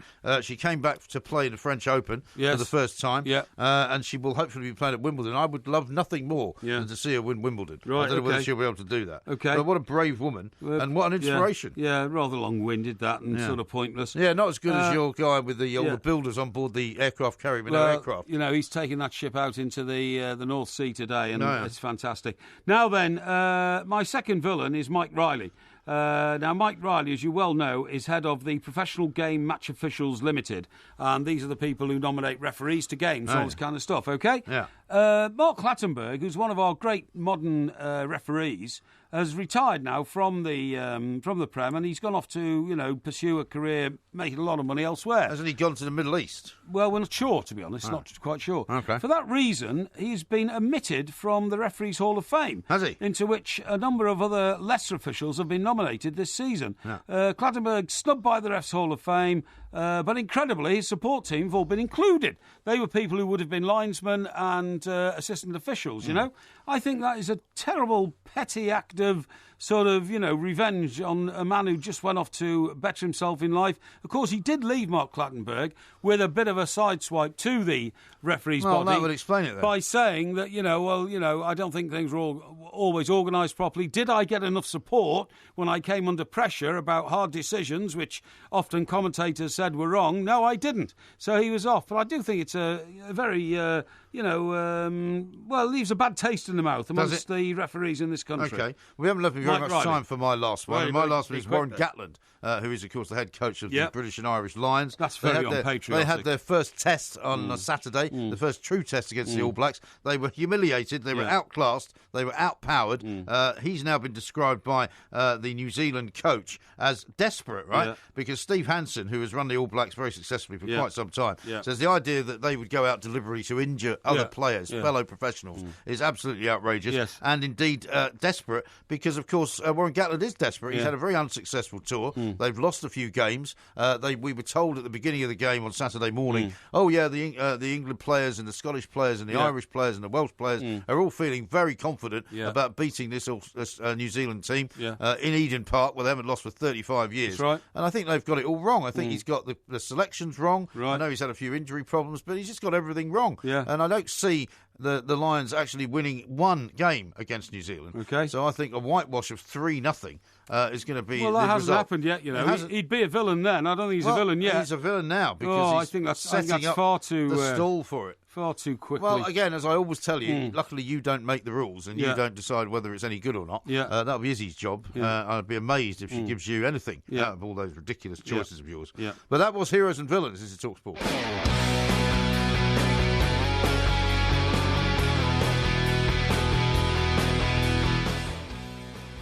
Right, OK, this is the Two Mics. We're on talkSPORT. We're with Wix. Save 35% on selected lawnmowers, like the Flymo 37cm electric lawnmower. It was $79.99. It's now $49.99. But hurry up, because the sale ends today. You like a bit of that music there?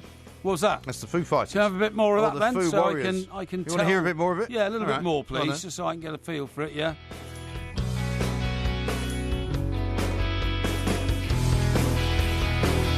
That sounds all right, actually. Yeah. You like it, do you? Yeah, I do, yeah. Give it your seal of approval. I'll go back on the old Foo Fighters at Glastonbury and have a listen for an hour, OK? One of the things that they did brilliantly, and one of the reasons why I've just won the Heroes and Villains, by the way, is that Izzy was alongside me thinking that the Foo Fighters is probably one of the greatest sets of live music ever played anywhere, never mind at Glastonbury. One of the things they did, because Dave Grohl used to be the drummer in Nirvana, right?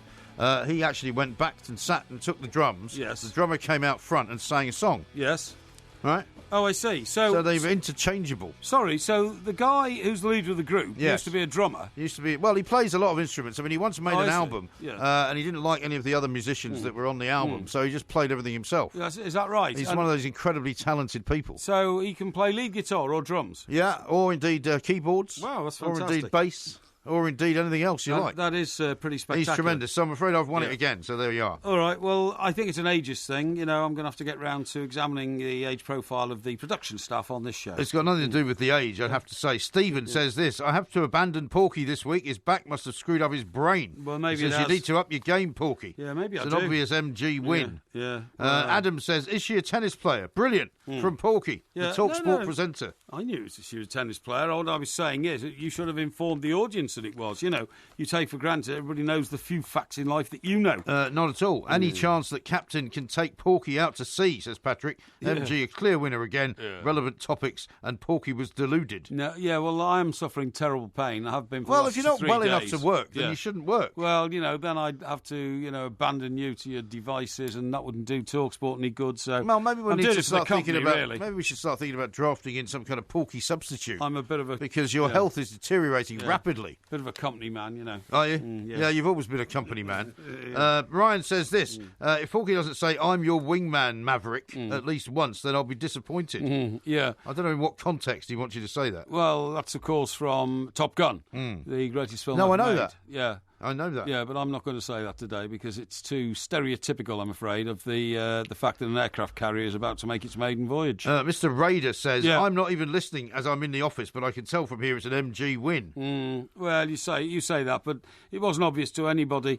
I get a bit fed up sometimes that people are not quite appreciating the angles from which I come from. Is that right? When we're talking heroes and villains. I mean, how could anybody not feel sympathy for Clattenburg not getting into the Referees Hall of Fame? Well, because he's out in the Middle East coining a fortune. Yeah. Marco says envy this. and malice, you see. The way you go on about Sunderland, I think you'd rather visit North Korea than here. Well, sounds very ignorant. No, that's... by the way, if I told the audience that the one thing that's amused me this morning is several people have said, with our white helmets on as we got off the bikes, they thought we were going to a circus to be fired out of a cannon. You did mention that Did earlier, I mention it earlier? I wasn't sure did. I had, because I'm always self-deprecating about these things, OK? Yeah. Now then, what are we doing about... there's a video in the works, by the way. We've had a quick look at it. Yeah. And we're just refining it slightly. Good. Before it goes out to the great public. And where will this be released? On the Two Mics? We'll probably release it on Twitter. Yeah. It'll probably be on YouTube. Right. And we'll try and get it onto our website, twomics.co.uk. That's right, absolutely. As well. And you will let me know exactly And when it's also, happening. for people who are asking the question, because a lot of people are, we sold out rather quickly on the VIP tickets for New York, right? Yes, we did. So we put some more out there. We have. So if you wanted VIP tickets, you can now go back to the website of City Winery and find them. Yeah. Now, also, we've got to give away some Wix vouchers, right? We have, yeah. Because every day we give away a £100 Wix gift card to the best caller. And there are a lot of great callers today, you'd have to say, about the Formula One row. I can't that we tell were you having. how pleased I was by the enthusiasm with which you picked up the phone today. And indeed. Long that may that go on. Yes, well, I'm sure it will go on. Steve in Swindon is the winner. He was the guy who told us about why he thought the accident happened because of the fact that it was a rolling restart. And he was suggesting why they shouldn't do that in Formula One. And if they stop doing it, it might lead to fewer accidents. That's right. So that was very good. Well, I want to say that I was very impressed with his knowledge.